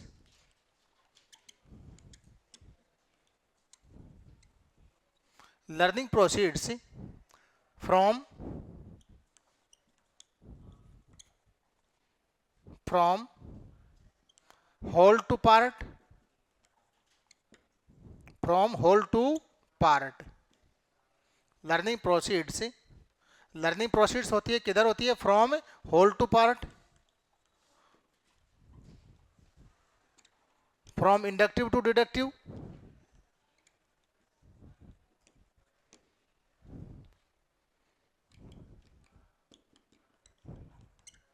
from particular to general,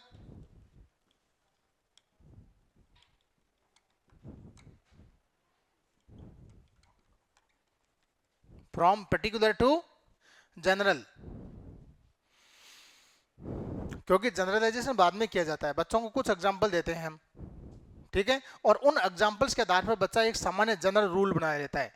जैसे आपने पर्टिकुलर एग्जाम्पल दिए, ही प्लेज, ऐसे आपने सही एग्जाम्पल दिए, ही प्लेज, फिर आपने दिया सी प्लेज, एस लगाया, फिर आपने लिखा आई प्ले, दे प्ले, ऐसे, ठीक है, यहां एस नहीं लगाया, तो बच्चा इसे एक जनरल रूल बना लेता है, अपने आप ही बना लेगा कि जब थर्ड पर्सन सिंगुलर होते हैं तो एस ही एस आएगा, जब आई बी यू दे होता है तो नहीं आएगा।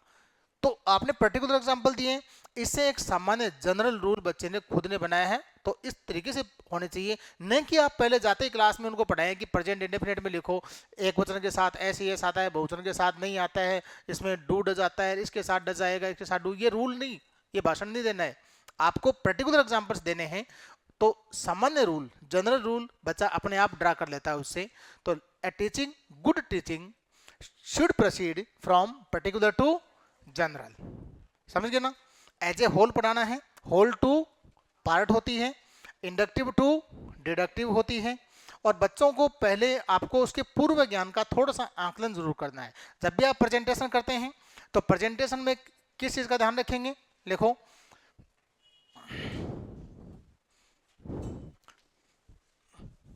while presenting the language items,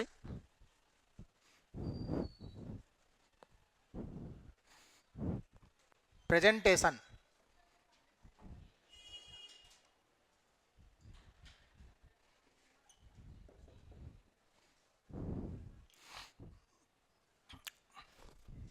previous knowledge is checked, previous knowledge is checked, बच्चे का पूर्व प्रति ज्ञान है उसको चेक किया जाता है। Introductory, by introductory questions, previous knowledge is checked किससे, बाय इंट्रोडक्टरी क्वेश्चंस। कुछ इंट्रोडक्टरी क्वेश्चंस पूछते हैं और उससे बच्चे का पूर्ववर्ती ज्ञान का आकलन किया जाता है कि बच्चे को कितना आता है। इसके बाद में ऑडियो या विजुअल, ऑडियो या विजुअल या मॉडल्स एटसेट्रा आर यूज्ड, इसका यूज होता है। कोई चार्ट है, पिक्चर है, इसका सबका यूज होता है। टेक्स्ट पढ़ा रहा है टीचर तो model reading is done by the teacher. ये कब होती है, वाइल टीचिंग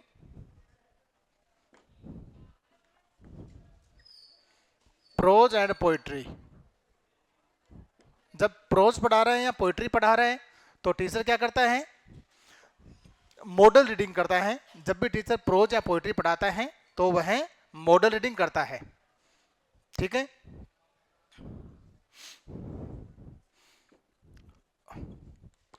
फिर बच्चों को छोटी क्लास है तो लाउड रीडिंग करवाता है। Loud reading is preferred at lower standard, eight lower classes.